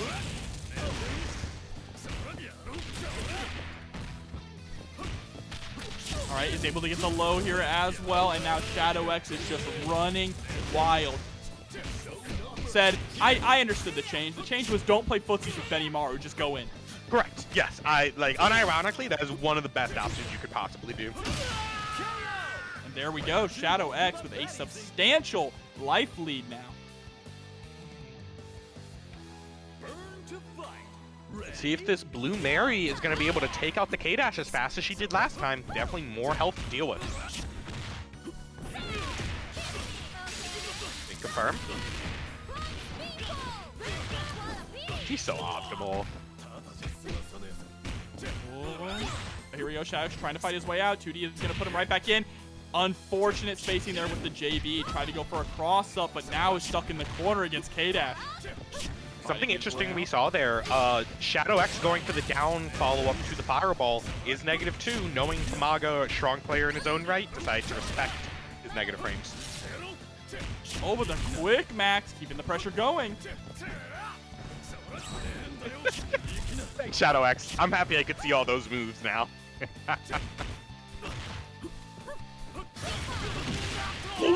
What did that hit? Hello? Okay, cool. Yeah, K-Dash took his sunglasses off and got hit on the glass, on the lens themselves, I guess. Ooh, there's the JD. Apparently that is the worst normal ever created. It's impossible to use now.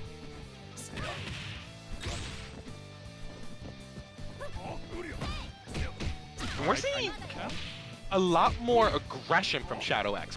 Whipping a lot of normals in the air now, trying to catch anything from the Blue Mary. Yeah, and is going to catch her here. Tosses her straight into the ground. There's the EX tackle, rolling Death Cradle. It's going to be enough. And now it is Clark versus a nerfed Rock.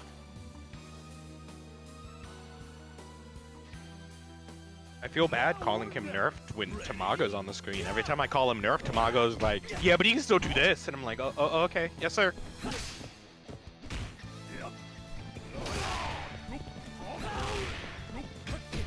Right, harassing there. Goes for the backdash, gets a 2A punish, but nothing out of it. And we're seeing Tamago pretty much consistently at kind of a dead zone against whatever character he's fighting against. You saw him staying like right at the tip of Clark's 2A. It was like, you can hit me with 2A, but you're not getting anything off of it. Yeah, absolutely. Just really good at controlling that corner position. Here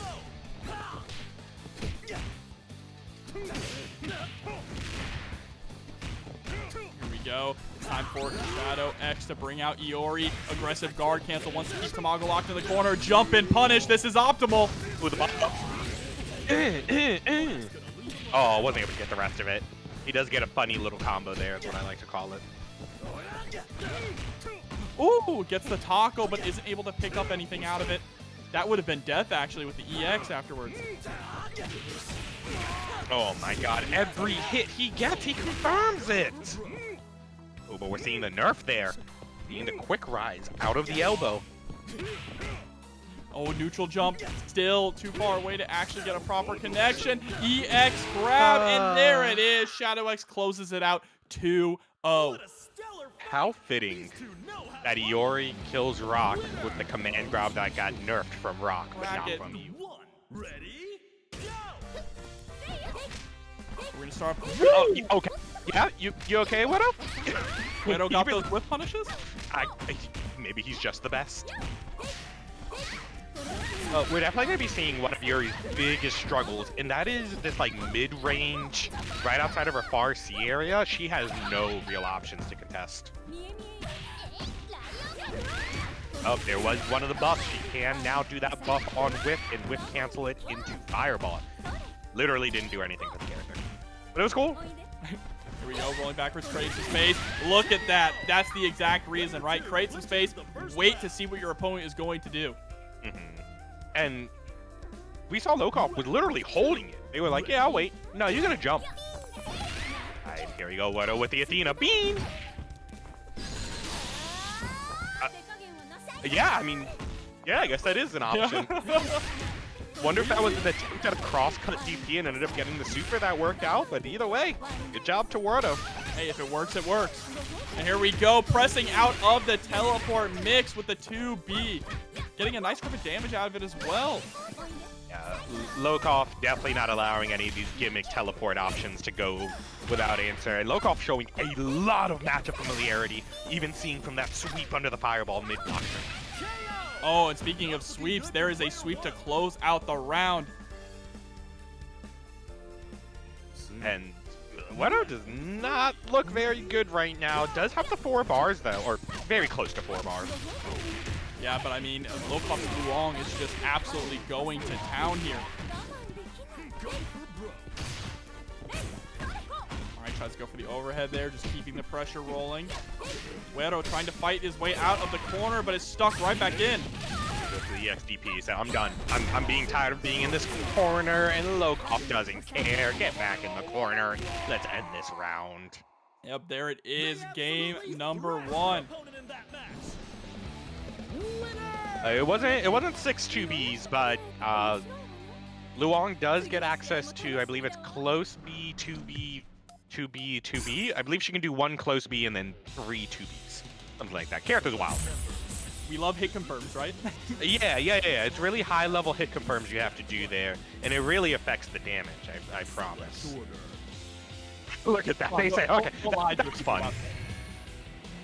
Here we go. Let's see, are we going to go with the same exact order?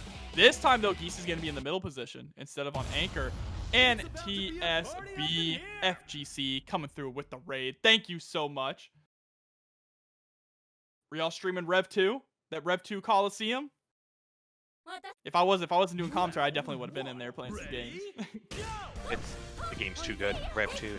It's probably my favorite fighting game ever. I'm not gonna lie. Oh, that's my favorite fighting game ever too. Let's Ooh, go. Okay, hold on. Hold on. Tonight is about KOF.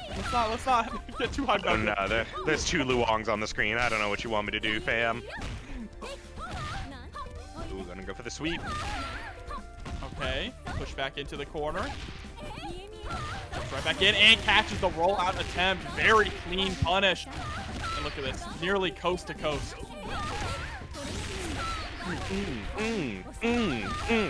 Knockdown. Gonna go for the meaty setup here. Yep. Oh, there we go. Gets anti-aired, and we are back to mid-screen. Wero getting the clean jump in. How much mirror are we willing to spend? Just the 1 EX. All right, back to full screen position. Yeah, it's interesting, right? Because that was an interesting choice from Wero. Wero was already losing out a lot in the Footsies game against Lokof in that mirror match, and then just kind of gave up the pressure. Oh. You mean like we're standing still just a bit? Wero really playing the mind games here, really switching up his options in the neutral.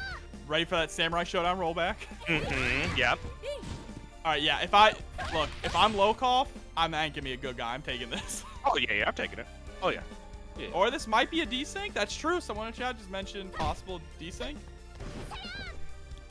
Let's see. Looks like we're back into it. Maybe some arcade stick problems. Who knows? Who cares? But we have Yuri. Back in play, I definitely would have killed this Yuri. I am mad disrespectful. I definitely would have taken the character. Yeah, it might have been a controller disconnect, but man. Oh, and it. What? What? What? Lokof, you're too nice. You're too nice. It was like a cross-cut DP attempt, but like it was, you know, good job, good job, Wero. You're the best. Whatever, as always. All right, time for Geese to come out. That was definitely a weird-looking DP, but Geese scores the punish here, taking her all the way to the corner. Yeah, that is so much damage. There. Nice serve. The only thing that compares to it, if you've heard Darly Dagger's JD, it's just bonk. It's literally the sound effect to it. It's the best. Oh, there we go. Geese is able to get rid of Yuri, and now Lokof is one character away from eliminating Wero from this tournament. And I mean, I think I have to bring it up. It's crazy to see these two players playing in losers. This is normally like a grand finals match or a winners finals match. That's the thing about these TNS tournaments is you get constant top 8 quality matches, constant grand finals quality matches throughout the entire bracket. It's true, and there was the punish on the sweep. Reminding y'all, oh my god. Die, maggot. Still alive. I mean, yeah, but, oh, okay, hold on. Never mind. Oh, the EX grab. I'm so happy we took that away from Rock. Another guard cancel roll, and Wero is rocking no meter and no life bar.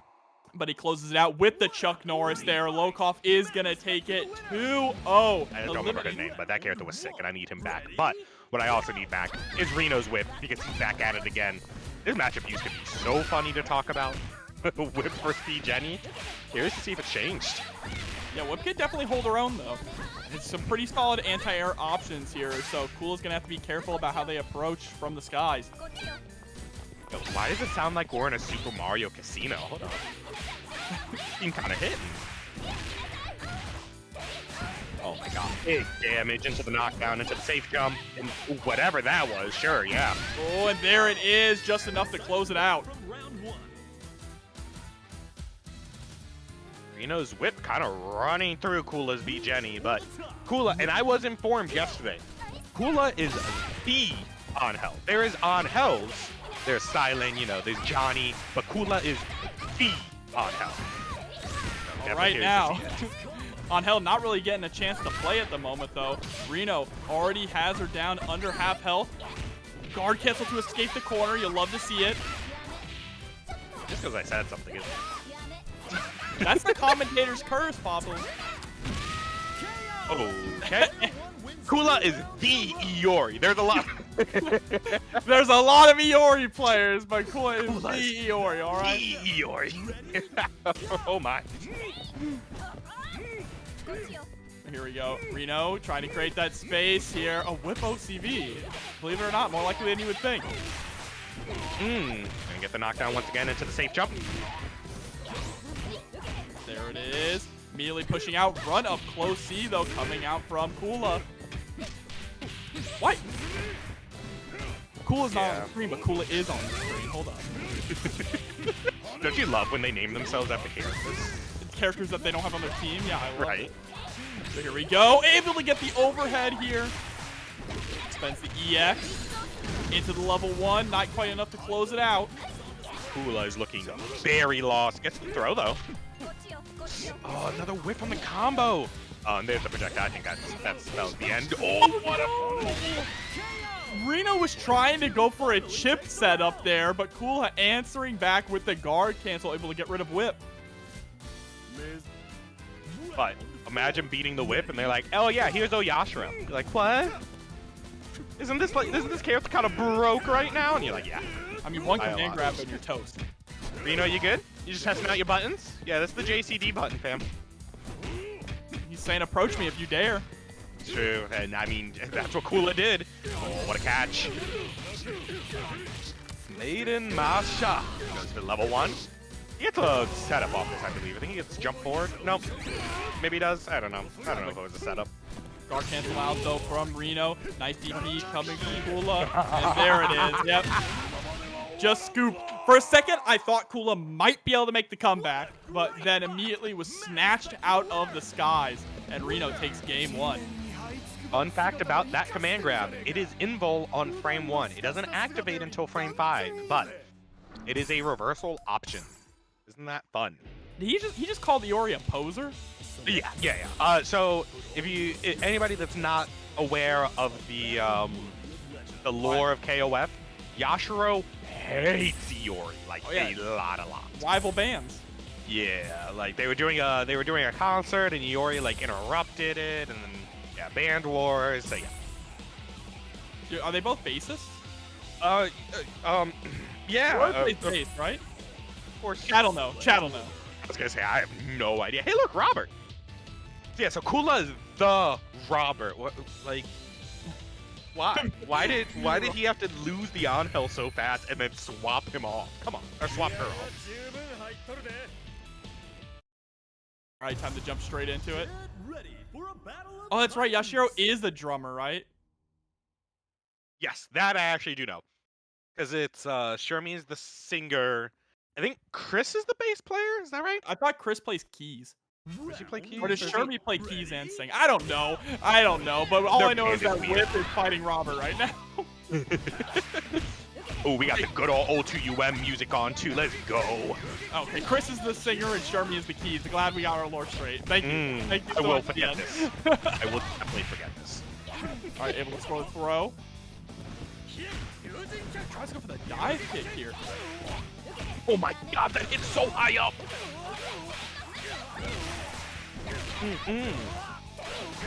The amount of spatial control and damage that Rino is putting out right now with Whip is kind of unreal.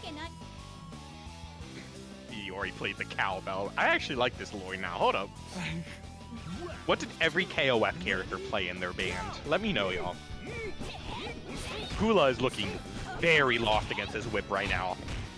Yeah, just not too sure about how to approach the matchup, especially with how mobile Rino is being, right? Rino never staying in one place at one time, never being too predictable with the approach either. What? There we go. Wow, Why did interesting trade. Why did the C hit that way? Why were you over there? I love this super. Oh, there we go. Stagger 2B. Able to score a hit into the knockdown. Oh, really unfortunate, though. Kula trying to go for the jump in just allows Rino to escape from the corner.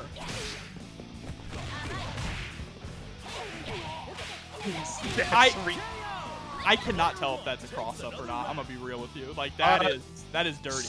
So fun fact, it is one of 2 moves in the game, I believe, that pushes her hurt box forward when the move is out, but retracts it after the move ends. Use that information as you wish. I don't know what it means, but here we are. It means you're getting mixed. That's what it means. Oh, yeah. It means that the Whip player is pressing C no matter what side they're on. The best mix-up is the one that you don't even know which side it's going to hit, but this is going to be the end of Whip. B.Jenet closes out the round. 4 bars, Orochi Yashiro coming in. This is going to be scary. Everyone take deep breaths. This is definitely a matchup I can see being pretty hard for B.Jenet now. O.Yashiro also having an anti-air command grab that is frame 1 invul as well, and it does lead to a lot of damage with O.Yashiro's cash-out options. Here we go. Good defense from Rino. Goes for the guard cancel immediately into the throw punish. And now you are in the corner. Time to knock on heaven's door. That was literally roll into DP, but it was a command grab instead. Oh, scooped out of the skies. And we're going to spend the meter. Probably going to go into level 2 after this as well, maybe. Dump all of it. We're cashing out. No, okay. We just tried to go for a cross-up JB there. But Kula able to actually block it. I love made-up setups from B.Jenet players. Because there was no setup there. That was definitely... Wait a minute, I wasn't supposed to whip this normal here. Look, everything's set up if your opponent respects it, alright? Oh, that's factual. That is very factual. And Rino's definitely being forced to respect quite a bit here. All this pressure, but one well-placed 2C. Quick max confirmed. You can see it. Look at, hold on.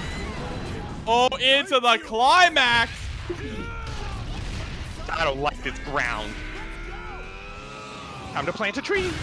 Hits it with the Hulk? The Hulk super? Yeah, it actually is. Except you're the meteor. What it needs to do is if it kills the first player, and then you have a character. If you don't play your characters, you do better against Shadow X, I guess. Mr. Pessimistic, the subs do not go to the match arena. The subs go to TNS themselves. The only thing that will go to the match arena is direct contributions to the match arena or claiming the code. I will also say you should definitely support TNS. They run amazing tournaments, and they were somehow crazy enough to allow me on the mic, so pretty cool, I guess. Oh, you've been killing it. Don't sell yourself short. Oh, hold up. Maybe I am the best ever. It's either one or the other. Oh, Frankensteiner! Straight into the elbow drop. Nice 2D. Sweet. Sweet. JA. This matchup was already not bad for Clark before, right? And so with Gato getting nerfed, it's even better. But wow, it dropped opportunity there from Shadow. Just a nothing punish on the DP. Yeah, I'm not too sure what's going on in this match currently, but you know, oh Jesus, I mean, I know what Frankensteiner looks like, that's for sure. Oh, tries to go for that short hop, the short jump to JA. Tavera was like, I have a command grab too. All right, ending with the 2D. That 2D is so good, even on block, it pushes you out so far. And I'm gonna be honest, even with the very chaotic neutral that's going on here, Shadow X has really made sure that Tavera has not been able to get a single thing off any touch they get. There we go, salute my man. Taking the first round. Yeah, I don't want to comment about the music. The music is horrible. Whoa, whoa, chill. Sorry, man. I was It's literally too about slow. to just say this music is nice. What is this? It sounds like some Battle Block Theaters music. Hey, chill. I can sip on some wine to this. CN coming through with a $5 direct contribution to the match arena. Thank you so much. We never get to see this level 2 version. I actually don't know what it does different. Oh, I guess she teleports you there. Oh, yo, hello. Oh, yo, that was sick. Sheesh.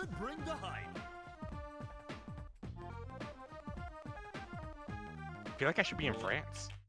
This does sound pretty French. Right? Like, sounds like generic French music when you're like watching a cartoon. Safe jump. Okay. Or not. Okay. Again, like, Tavera is not afraid to press. Most definitely. And I definitely think that's what's like, not carrying Tavera, but it's definitely separating him from a lot of the competition. A lot of players are respecting most setups, and Tavera's like, no, let's see what happens. There we go, jump in. Oh, the guard goes backwards into DP. Okay, Shadow X just letting it rip. Ooh, Minimade. There we go. Just enough to do it. Ecliptic, what are you talking about? I don't see any horns on her at all. But all right, Angel is down. It's time to bring in Mr. Andy Bogard. Sadly, this is not the best Andy color, because there is a black and green Andy color. So, Tavera will be playing at a disadvantage here. Minimate. Andy forget. That's so good. Ooh, elbow. I have recently learned that actually Andy only has one safe elbow in this game. His heavy and EX are both punishable on reaction. And look, the way that Tavera plays Andy, just really running away, trying to stay full screen, right? Yeah, but it's so hard to play that type of playstyle when you're behind like that, and Shadow X definitely took advantage of that. The goddess of victory. Yeah, there we go. Shadow X does take game number 1 here. Trying to get his way all the way into grand finals. Just needs one more. Or excuse me, two more. Two more. Excuse me, chat. This is 3 out of 5. Please change the song, please.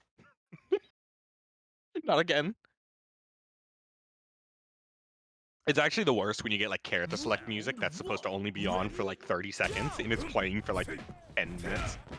Oh, we're back at it. Oh, the whip DP. This is going to be a nice punish for Shadow X, putting Tavera into the corner. Uh-oh. Ooped again. I love it so much. Ooh, JB. That one was actually disgusting. Not enough players use that. Clark's JB is the air-to-airest of air-to-airs. And again, we're seeing how patient Shadow X can be, just kind of throwing out this 2A standing C as like a counter-poking option here, where Tavera is being much more frantic in neutral. Yeah, I think Tavera like recognized what was happening last match, where he was just kind of getting outvalued, and he's trying to avoid it, but Shadow X is not letting that happen. And there we go, J.A. chopping him out of the skies here. Shadow X taking round 1. Round 2. Ready? Go! Alright, the on hell got Shadow X to actually waste a bar there.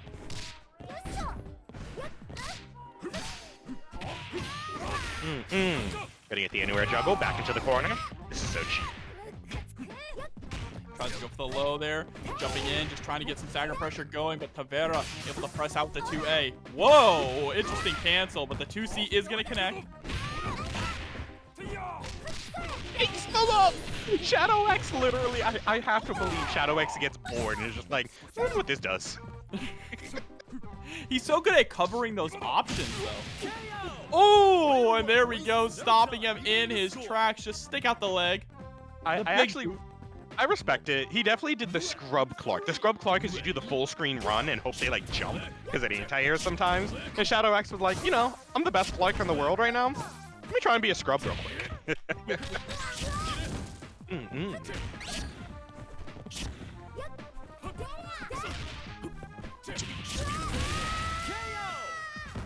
It's gonna be a quick kill for Shadow X. Going on to Tavera's anchor. Tavera looking a little lost here. This Andy did not do well against K-Dash before. Let's see if something changes. He's going to start off with the fireball. Okay, now Tavera playing a little bit differently here, being a bit more aggressive, but then goes straight back into that kind of runaway playstyle. Oh, there's the anti-air of the K-Dash special. You're like, oh, they did Iron Trigger. It's time to jump in. And you're like, oh, wait, they have an anti-air version.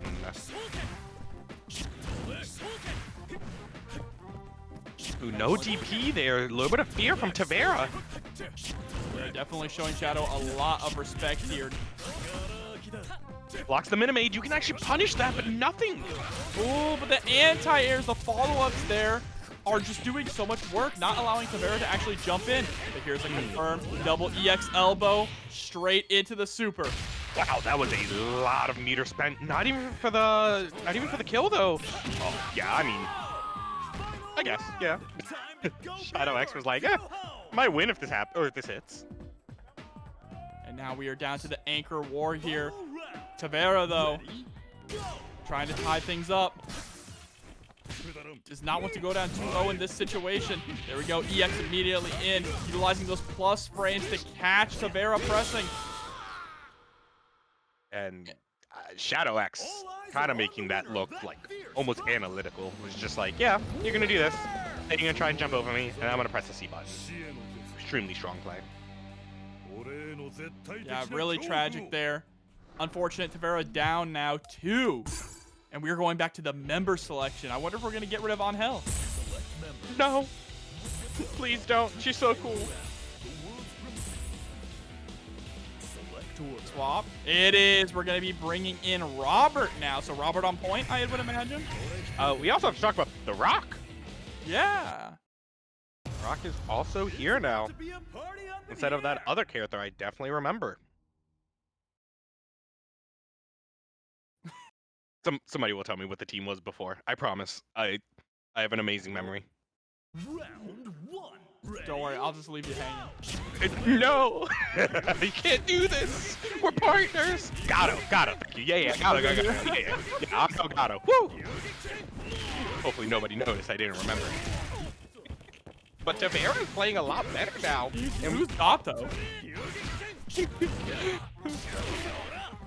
I haven't heard a Pebble name for Gato yet, so we'll get there. Oh, but the DP out of the corner now. And a lot of the times we've seen this Robert switch from quite a few players so far, and it hasn't really done much. I definitely believe in this matchup. It is a noticeable difference. Sure here, but there we go. Gets the pickup, and unfortunately, Robert wasn't able to do too much. And you know what, Papa Leo? I definitely also did not remember that it was Gato. Oh, I know. Don't worry. I wasn't leaving you hanging on purpose. I just didn't know either. It's okay. I forgot. It's that commentary goldfish brain, you know? I was like, the character had an air dash. That's all I remember. Oh, try to go for the command grab, but nothing there, sadly. Okay, just sending out the fireballs here. Shadow X trying to go for the counter fireball game. Slowly inching his way in with these hops. We're actually seeing something from Tavera with this rock that we have never really seen before. He's actually whiff canceling the stand CD. Yeah, but I mean, it's not. Unfortunately, did not do too much for him. Come on, hold on. So I can't see you. It's too bright in here. Super does no damage. Okay, we just go for the raw overhead kick, and there we go. EX, give him the boot. And now Shadow X is running away with this set, Papa. On the cusp of an OKV. That's 1K dash victory. Yeah, 1K dash victory. So it would be OK dash V. Okay, you're right. Okay. And we're seeing Tavera again with that zoning option, but okay, well, it's hello, chat. Wow,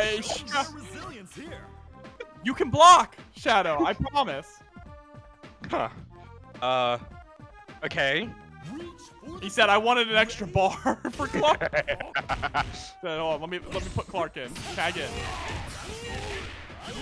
Elbow. That does so much damage. I can't get over it. It's like 350. Andy really does dump the damage out, and there we go. EX stealing the turn back with EXDP and about to shut down Clark. Uh-oh. I love he didn't just do EX commit. What? I didn't even know this was a thing. Oh, just jumping out of the corner, trying to escape. Oh, and sweet. Hold on. Tavera might make a reverse OCV here. Hold on. I mean, he still has the meter, so he can still hit the DP into climax if needed. It wouldn't be the first reverse OCV we have seen from Tavera tonight. The reverse OABC. I'll get back to you on that one. Oh, here we go, rolling through. Doesn't get caught on the roll through though, and Shadow X was mashing on that 2A to try and catch it. It's actually very funny. That little flip move is definitely full projectile info, but I guess Andy said no. Ooh, whiff on the sweep, but no punish on either end. I feel the DP coming. It's only a matter of time. Oh, huge confirm here, but it saves onto the meter. Holds onto the meter, I should say. Wants one more hit. But no confirms. Even with a quick max confirm, that could have been it. And Shadow X throwing fireballs still when Andy has a full. Oh, this is death. No, what? I don't know. That was a drop. Tavera just standing still, realizing that I just messed up my one opportunity, and Shadow X takes it 3-0. What a tragic way to end that. Actually, it's like 10,000 pounds on it. No, he's got to roll the other one up. Oh shit! Please God, no! I can't deal with that. No. He needs the jorts. Oh, Here we go. Luong putting the pressure onto Rino. Rino's whip has really been one of the standout performances tonight. And it's crazy too because he's playing easily the worst whip color I've ever seen in my life. So, super exciting.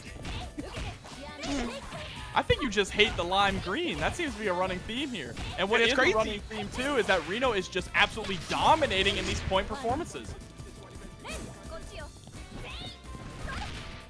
Air to air, okay. And this is exactly where Lokof wants Rino to be. Put them back into the corner. Oh, that's a full punish though. Okay, CD here in the corner too.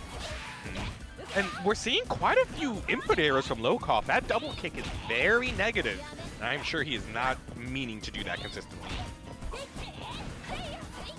There we go. Yeah, Rino just playing this runaway game, trying to score a single hit, but Lokof able to catch up, tries to go for the cross-up. There's the guard cancel out. Sweep comes out, but Lokof not overextending, gets caught in the skies. Super strong DP. It's definitely something that Whip is known for. That DP gives her a safe jump and takes or puts the opponent in the corner. She is has her back there, so extremely strong.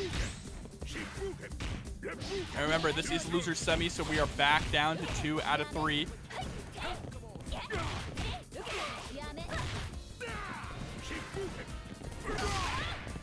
JCD pushing Geese back into the corner. But no fear, Lokof will just run forward, not even jumping in.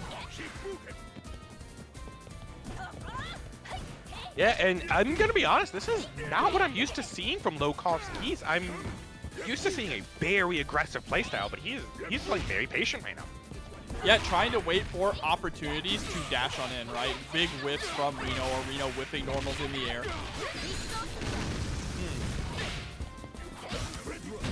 Oh, predictable. Yes, that is a buff that we have not talked about much, but Geese's counters got a lot more active frames. Some might even say way too many, and those people might be me. You might be wrong. Yeah, I get that a lot. But we have O.Yashiro coming in. Definitely one of the stronger characters right now. Oh yeah, there it is. Get the cross up with the JC. I love that win pose so much. Ever since O2UM, really just be screaming. You're like, what are you screaming out, fam? My man's angry. He is. See what they did to him last patch? He was a mid-tier character last patch. How dare they? Now it's time for Yamazaki here, trying to avenge his boss. Gets the anti-air snake arm, but doesn't get a pickup afterwards.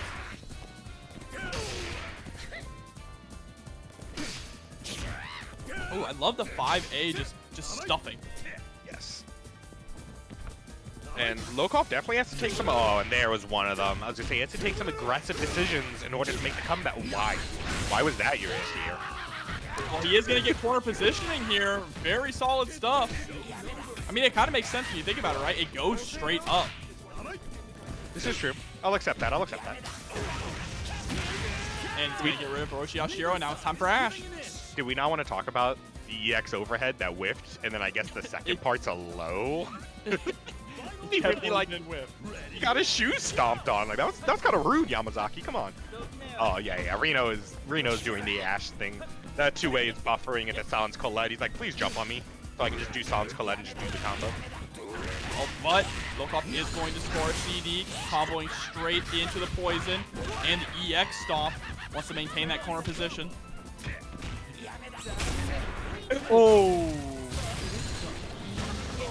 Hey, this round's kind of hard.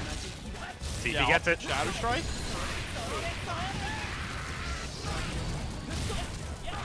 Hold up. Do we believe? Hey. Hey. Hey. Oh, the chip! He hit the combo. He hit the combo. It was the full combo. It works. It works. Rino is my favorite player. I love this dude. Oh, his Ash is so good. And Rino up 1 against Lokof. A great performance. He was order swap. Cook him in a pot like gumbo there. But yeah, order swap. I'm curious what the order swap is gonna be actually. Maybe Geese on point? Maybe trying to avoid Luong versus Whip. I think, yeah. Whoa. But, oh my god, they both did the mind game things. Yep, Rino said, I know exactly what you're thinking. Putting Whip in second and O.Yashiro up front. And something that's really good about Lokof's team is Yamazaki or Geese do excellent on the anchor or point position. Both build a lot of meter and both can spend it just as easily.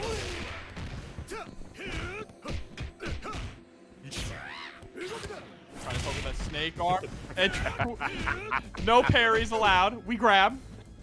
Yes, that is one of O.Yashiro's other command grabs. It is a running command grab that is full projectile liberal. Parry is going to work this time for the anti-air. Kicking Rino closer to the corner. Metered up. You know, I never noticed the bottom of Yashiro's shoes in this color are like neon yellow. OTT. Wow, what a sequence. Yeah, this this Yashiro color isn't the best. I mean, I think it's kind of sick, low-key. Maybe I just have bad color taste. Hold on. I'm learning a lot about myself at TNS. He looks like a cigar. Oh my god, he does. Somebody explained it as a mustard bottle, but the edge gets crusty. Oh no. Well, there's the jump in. Gets the confirm as well. Toss back towards the corner. Level 1. And Rino is running away with his match right now. Oh, and is able to call out the guard cancel there. Catching Lokof with the close C.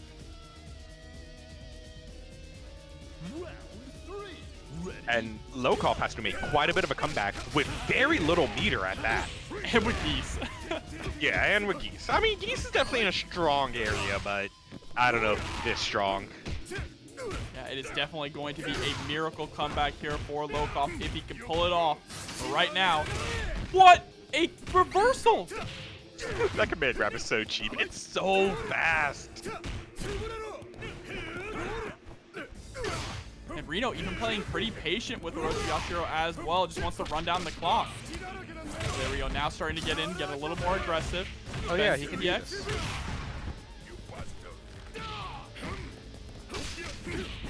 Okay, full confirm. Yeah, spending the bar. This should be a death, right? Yep. Yes, absolutely. So going to get a little bit of health back here. Only 32 seconds on the clock, so not much. Lokof is in a very dangerous position. Now or never. Ready? Go! But Rino does still have the whip, and this has been pretty much the star of his tournament run so far. Sorry, save. Yep. You can actually punish the sweep, but it's very hard. You have to know. All right, run up throw. Rino. Oh, parries the cross-up attempt. He said, "I'm not blocking this." And he's whittling down Rino, even with not a whole lot of meters. Yeah, and just a reminder, this is 2 out of 3, y'all. So this is Lokof's last chance for the turn. Wow, that DP was so random. But there it is, gets caught on the roll backwards, and Rino is going to eliminate Lokof from the tournament and move forward to losers finals. Keep going. I want to see where else you can go with this. This is pretty good. Hold on. But Angel versus Whip, this is an interesting matchup. Yeah, we did see it earlier, and it did not look good for Angel in the slightest. And kind of seeing a repeat here. Yeah, I mean, Angel definitely wants to be up close against you, right? Wants to be running that mix, getting the knockdowns, trying to go for the cross-ups, but Rino has been so on point with controlling the neutral game with Whip all night that Angel didn't even get a chance. That's not perfect. Yep. And we're going to be going into the second character that has the Andy. We're going to be going into Andy now. And let's see if he's going to be able to get something started. Again, not with much meter once again. I think Andy is better in this matchup, though. He can definitely close the distance, and with that elbow, he's able to actually punish Rino if he's being a little too careless with his zoning. Definitely agree on that, especially with the DP option against that JC. Something to note about Whip. All of those Whip normals have a hurt box to them, so you can actually hit her out of a lot of them. I love the use of the elbow there, the command dash forward.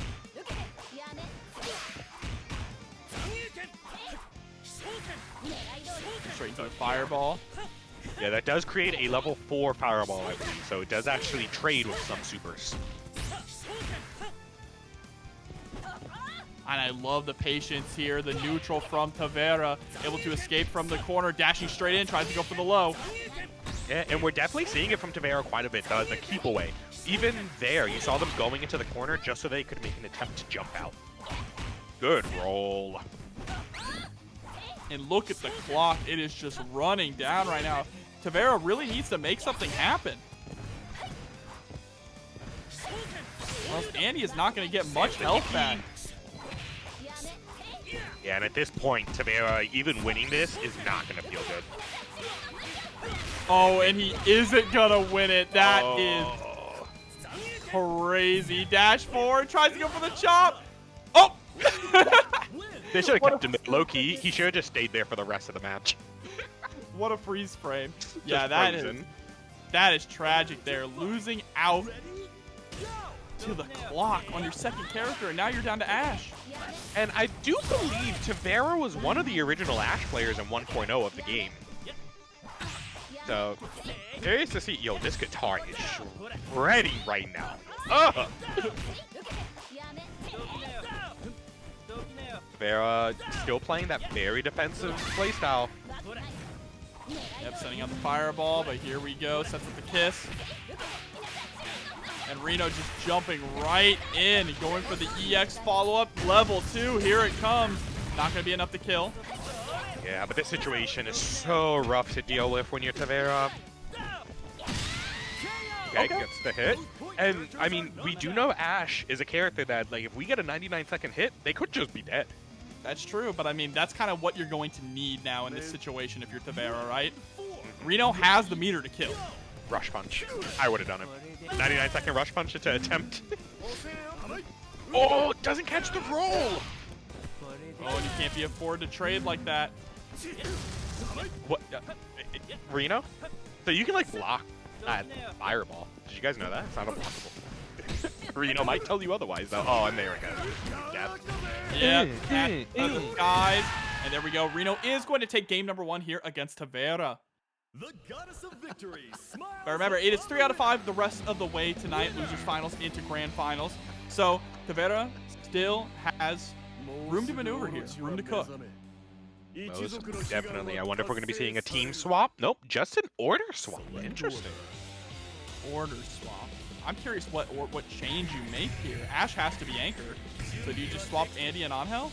Ooh, Oh. so this was actually something that Rino experimented a lot with last patch. The Ash mid kind of allows you to be more freeform with your meter, with your anchor, because or with your second character in general, because you don't feel like you have to save all that meter for that character. I see. That's an interesting way to look at it, right? I'm definitely excited to see how it's going to play out in this matchup already.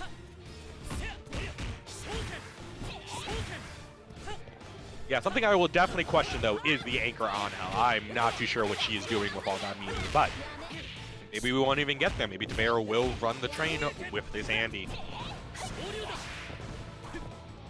Right now, trying to go for the cross-up. Yeah, that reflector is going to be such a menace in this matchup consistently. A DP. Ooh, that was actually punishable. That heavy elbow is not safe. Yeah, but there we go. Jump CD in again. Oh, and a whiff DP. That is tragic for Tavera. OGG for the kill? Yep. Yep.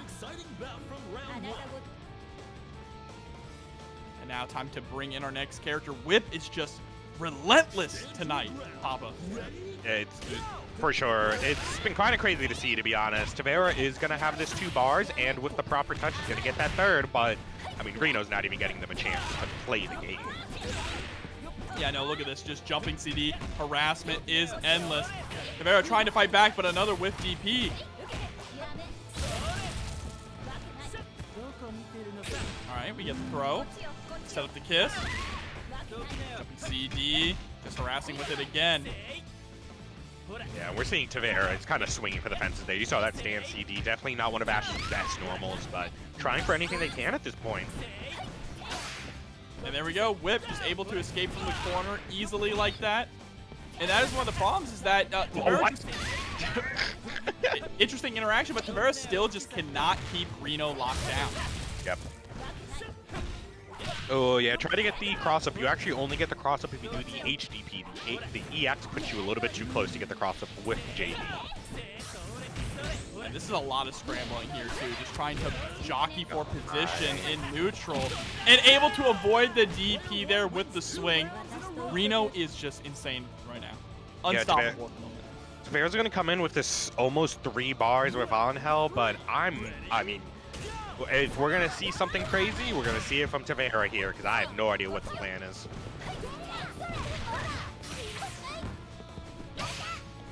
Oh, drop on the combo and misses up the setup as well.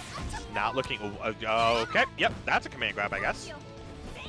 Fun fact, Joel, I do not know half of our health moves. So, you could actually bring out a full screen on block more and be like, yeah, that adds up. Her main gimmick, of course, is that she has the Unchained sequence, right? Meaning that she can just cycle through a lot of these pressure music strings and combos. But there we go. Angel able to finally get rid of Whip, but is it too little too late? That is definitely the question of the night right now, because O.Yashiro has been quite a menace just as well to Tavera's team.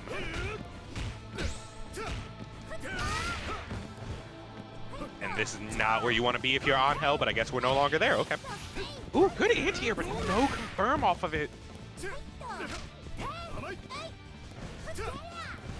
Still trying to get something started here, pushing Rino a little bit closer to the corner, but the problem here is it never feels like Tavera is really establishing a strong threat to force Rino into his rhythm. Just like that, we're going to be looking at a 2-0 on Rino's side. And Tavera, I would not be too surprised if we see a character swap here. Yeah, I think, I don't know if Ash is the play here. Maybe go back to the drawing board here, think about the team. Maybe even bring in Robert at this point, right? Most definitely. How did that full jump A have enough hits on the combo? Well, let me tell you about Yashiro. So every single one of his jump buttons are the best buttons in the game. Isn't that cool? We love it. We love to see it. Ooh, we is such a strong I love it. I love to see it. I love Yashiro. I love our Lord and Savior, Yashiro. All right, it's going to be Robert and Gato. Okay. Yeah, exactly like we expected, back to the drawing board here. Keeping Andy, though, in the anchor position, where he has honestly been putting in the most work for Tavera. Yeah, definitely makes sense. I definitely believe Tavera's best character tonight has been the Andy. Very consistent with the anti-airs, very consistent with the level 3 confirms. We're going to be going into Robert versus Whip. It's going to be a lot like the Ash matchup as well. You know, can't really use the fireballs much, but Robert does have access to a pretty easier meterless combo. Part of me also wonders if maybe Gato would have been decent on point of this. I can definitely imagine that. Also, anybody in the chat, if you know the name of this song, this is like the best KOF song ever. Please let me know. Yeah, that fireball, the reflect on the fireball is just really shutting down that game plan here for Tavera. So hard to deal with. But still holding his own here. Both of them just whittling each other down with minor hits. No one really able to get any solid advantage. It's just a back and forth here. And I definitely believe this is a clash of gameplay styles. Tavera is very defensive in his game style, and Rino is such a like penny and dimer. Like he will just slowly wither you away. We can talk about how that super just got neutralized by the by the reflected fireball. Level 4 fireballs. Yo. This is Daruda Sandstorm. Okay, thanks, fam. That I'm still stuck on that fireball. Right. Neutralized. That's crazy. But look, Tavera finally able to take out Whip early on. That is a huge factor in this match, right? Whip did so much, she was taking out multiple characters, but now she is down. And honestly, at this point, you probably don't even care if the Robert gets taken out here. You're like, oh, the Whip is gone. Yeah, you can really avoid this. Yeah, you better not care because it's happening.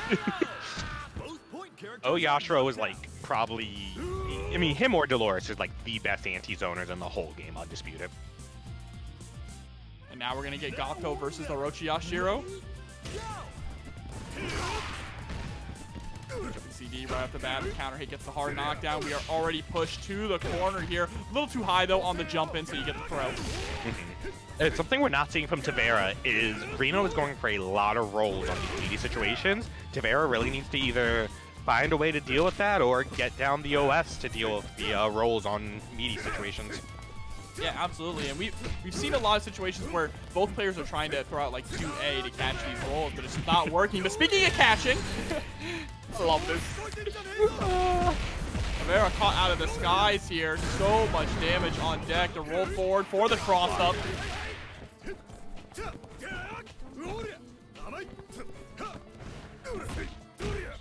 seeing Tavera is he's so afraid to go for the anti-airs consistently too. We saw maybe one DP earlier on, but Rino is mixing up these jump options every single time. Yeah, Tavera has really been stuck in Rino's rhythm this entire set, right? He's never felt comfortable in neutral. That's the like main thing you've noticed is that throughout this entire set, he has not seemed to feel comfortable in neutral at all against Rino. And it's so rough to not feel comfortable in a matchup at this late in the tournament because you know the player is playing the character to potentially the highest potential. But now we have a 5-bar Andy. Yeah, this Our is last hope. This is two keys into level 3. I think very highly of Andy, obviously. I believe Tavera. I believe. Here we I go. mean, Judy comes out. What a challenge! But no confirm from Rino. Might have saved Tavera's life. Oh, no confirm from Tavera. Okay, we're gonna have some trades here. This is the problem, though, is that every single trade is going to hurt. Tavera cannot afford to keep losing life like this. And that's gonna be it. At least we get to see the dope-ass climax again. That is true. Time to dunk him. Time to plant a tree. That's like a, I swear that's like a real wrestling move. It's almost like a pseudo last ride powerbomb. Himself in this whip pick, and this is his team now. This is the team of 2.0. Yeah, and I love Rino's whip. Honestly, it's been incredible. Already starting off strong here also, putting Shadow X into the corner. DP is going to whiff. Still not able to get the punish, even with her reach. Oh, this is something to definitely bring up, because I believe it's the first time in a very long time this has happened. There is no top E characters in the grand finals. That's true. No Krohnen, no Kula. No B.Jenet, no Yashiro. There's a no Yashiro, but we don't talk about him. Oh, but there we go. Teleport to the other side, able to land the low, and that is the most manhandled I have seen Rino's whip all night. Yeah, that was a little bit on the freer end. But I know Rino is, I mean, there's 3 games at minimum that Rino has time to adapt, so probably going to be seeing a lot of that. Yeah, even with the trades, just not pressing buttons after the trades, but immediately hopping in. I really love that decision there. Gets a lot of reward for the aggression as well. What a key. Shadow X definitely known for doing those guard cancel rolls directly into DP, knowing that a lot of players like to take their turn after.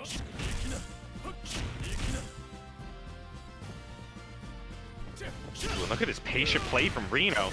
Yo, this song though? Oh, it's flames, right? These horns? Anything with a Spanish guitar or trumpets, it's a god. Oh no, your guard gauge! There it is with the guard break. O.Yashiro possibly going down. There it is with the DP. The K dash.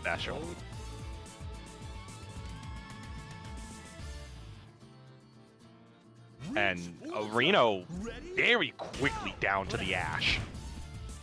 Yeah, 4-bar Ash coming in, but has to make a reverse OCB.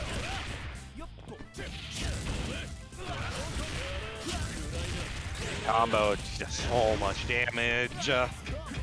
Ooh, didn't actually get a confirm off the safe jump. Oh, able to jump to the other side. No, the dropped confirm. Oh my God, Shadow X just taking the first game there. Definitely upsetting to see. We saw Rino going for the H version of the rush punch, and you have to go for the light there. That was tragic. That was Rino's chance to gain some kind of momentum, and here we go back to member select. But the whip's gone, isn't it? It's gonna be Yashiro. This is why I don't talk. Every time I talk, they always want to prove me wrong. It might be a mistake to give up on Whip this early, though. I actually agree with it. Yeah, I definitely think Whip has her place in the matchups here, but you know, Rino's the one in grand finals, so heck if we know. Here we go. Double Yashiro plus Ash. This is definitely the team I've known Rino for since the patch coming out. So. What is with his obsession with this disgusting yellow? Actually, this one's much better than O.Yashiro. This is the Freddie Mercury jacket. Oh, true. This one's fine. Oh, but here we go, just throwing out the 5C. Hey, I've seen this combo before. I might even see it again in a couple seconds here. Oh, what is wrong with his JC? Yeah, beautiful jump out. Off side, taking a health tax as well. Actually, it was changed. That rush punch is -5 now. So you can actually punish it with quite a few characters. Yeah, but unfortunately here, the change to regular Yashiro did not work out the way that Rino wanted it to. Shadow X still getting an early lead with K-Dash. It's actually funny. It's just the opposite color combination. I mean, it's brown instead of black, but... Let's see if Rino's able to get something started here.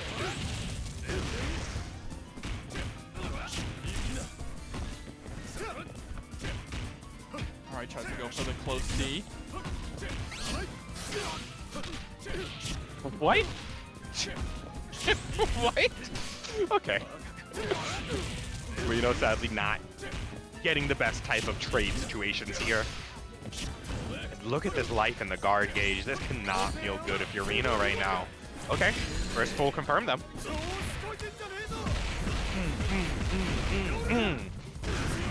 Toss. Oh, but It's the Shadow X special. I don't know why it always works for him. guard cancel the DP. Why not? Honestly. Shadow X is on the verge of 2 K-Dash OCVs in a row. I don't know. I think if K-Dash gets 2 OCVs in a row, I don't know how Rino comes back from that, to be like completely honest with you. Yeah, it's definitely going to be rough too, because Ash, you don't want to spend the bar, and Ash does very low damage without spending meter, so... Rio is able to get the sweep, sets up the fireball and the kiss, and EX fireball is going to be able to get rid of K-Dash. No OCV this time. Rino's still in this. Yep, still has a chance, and I mean, if there's a character to do it, it's definitely Rino's Ash. Unfortunately, only has 2 bars here and has to get through Iori. Yeah. Yeah, that's not fun. Definitely an upsetting situation. Yuri rocking that projectile and full hop move thingy. Just trying to create a little bit of space for that one hit, and there it is. We might be able to get rid of Iori. It's definitely not going to go into Sans Colette. Doesn't have the meter for it, but definitely big damage. And pretty much made the meter back, too. Oh, wasn't able to get a full punish. Yeah, definitely left a lot on the table there with only the 2D. But another DP. 2 for 2 landing. Oh, that JP hit so far. Oh, and there we go. That is the BD version of that kiss. It does track wherever you are and instantly explodes, unlike the AC, which only goes right in front of Ash.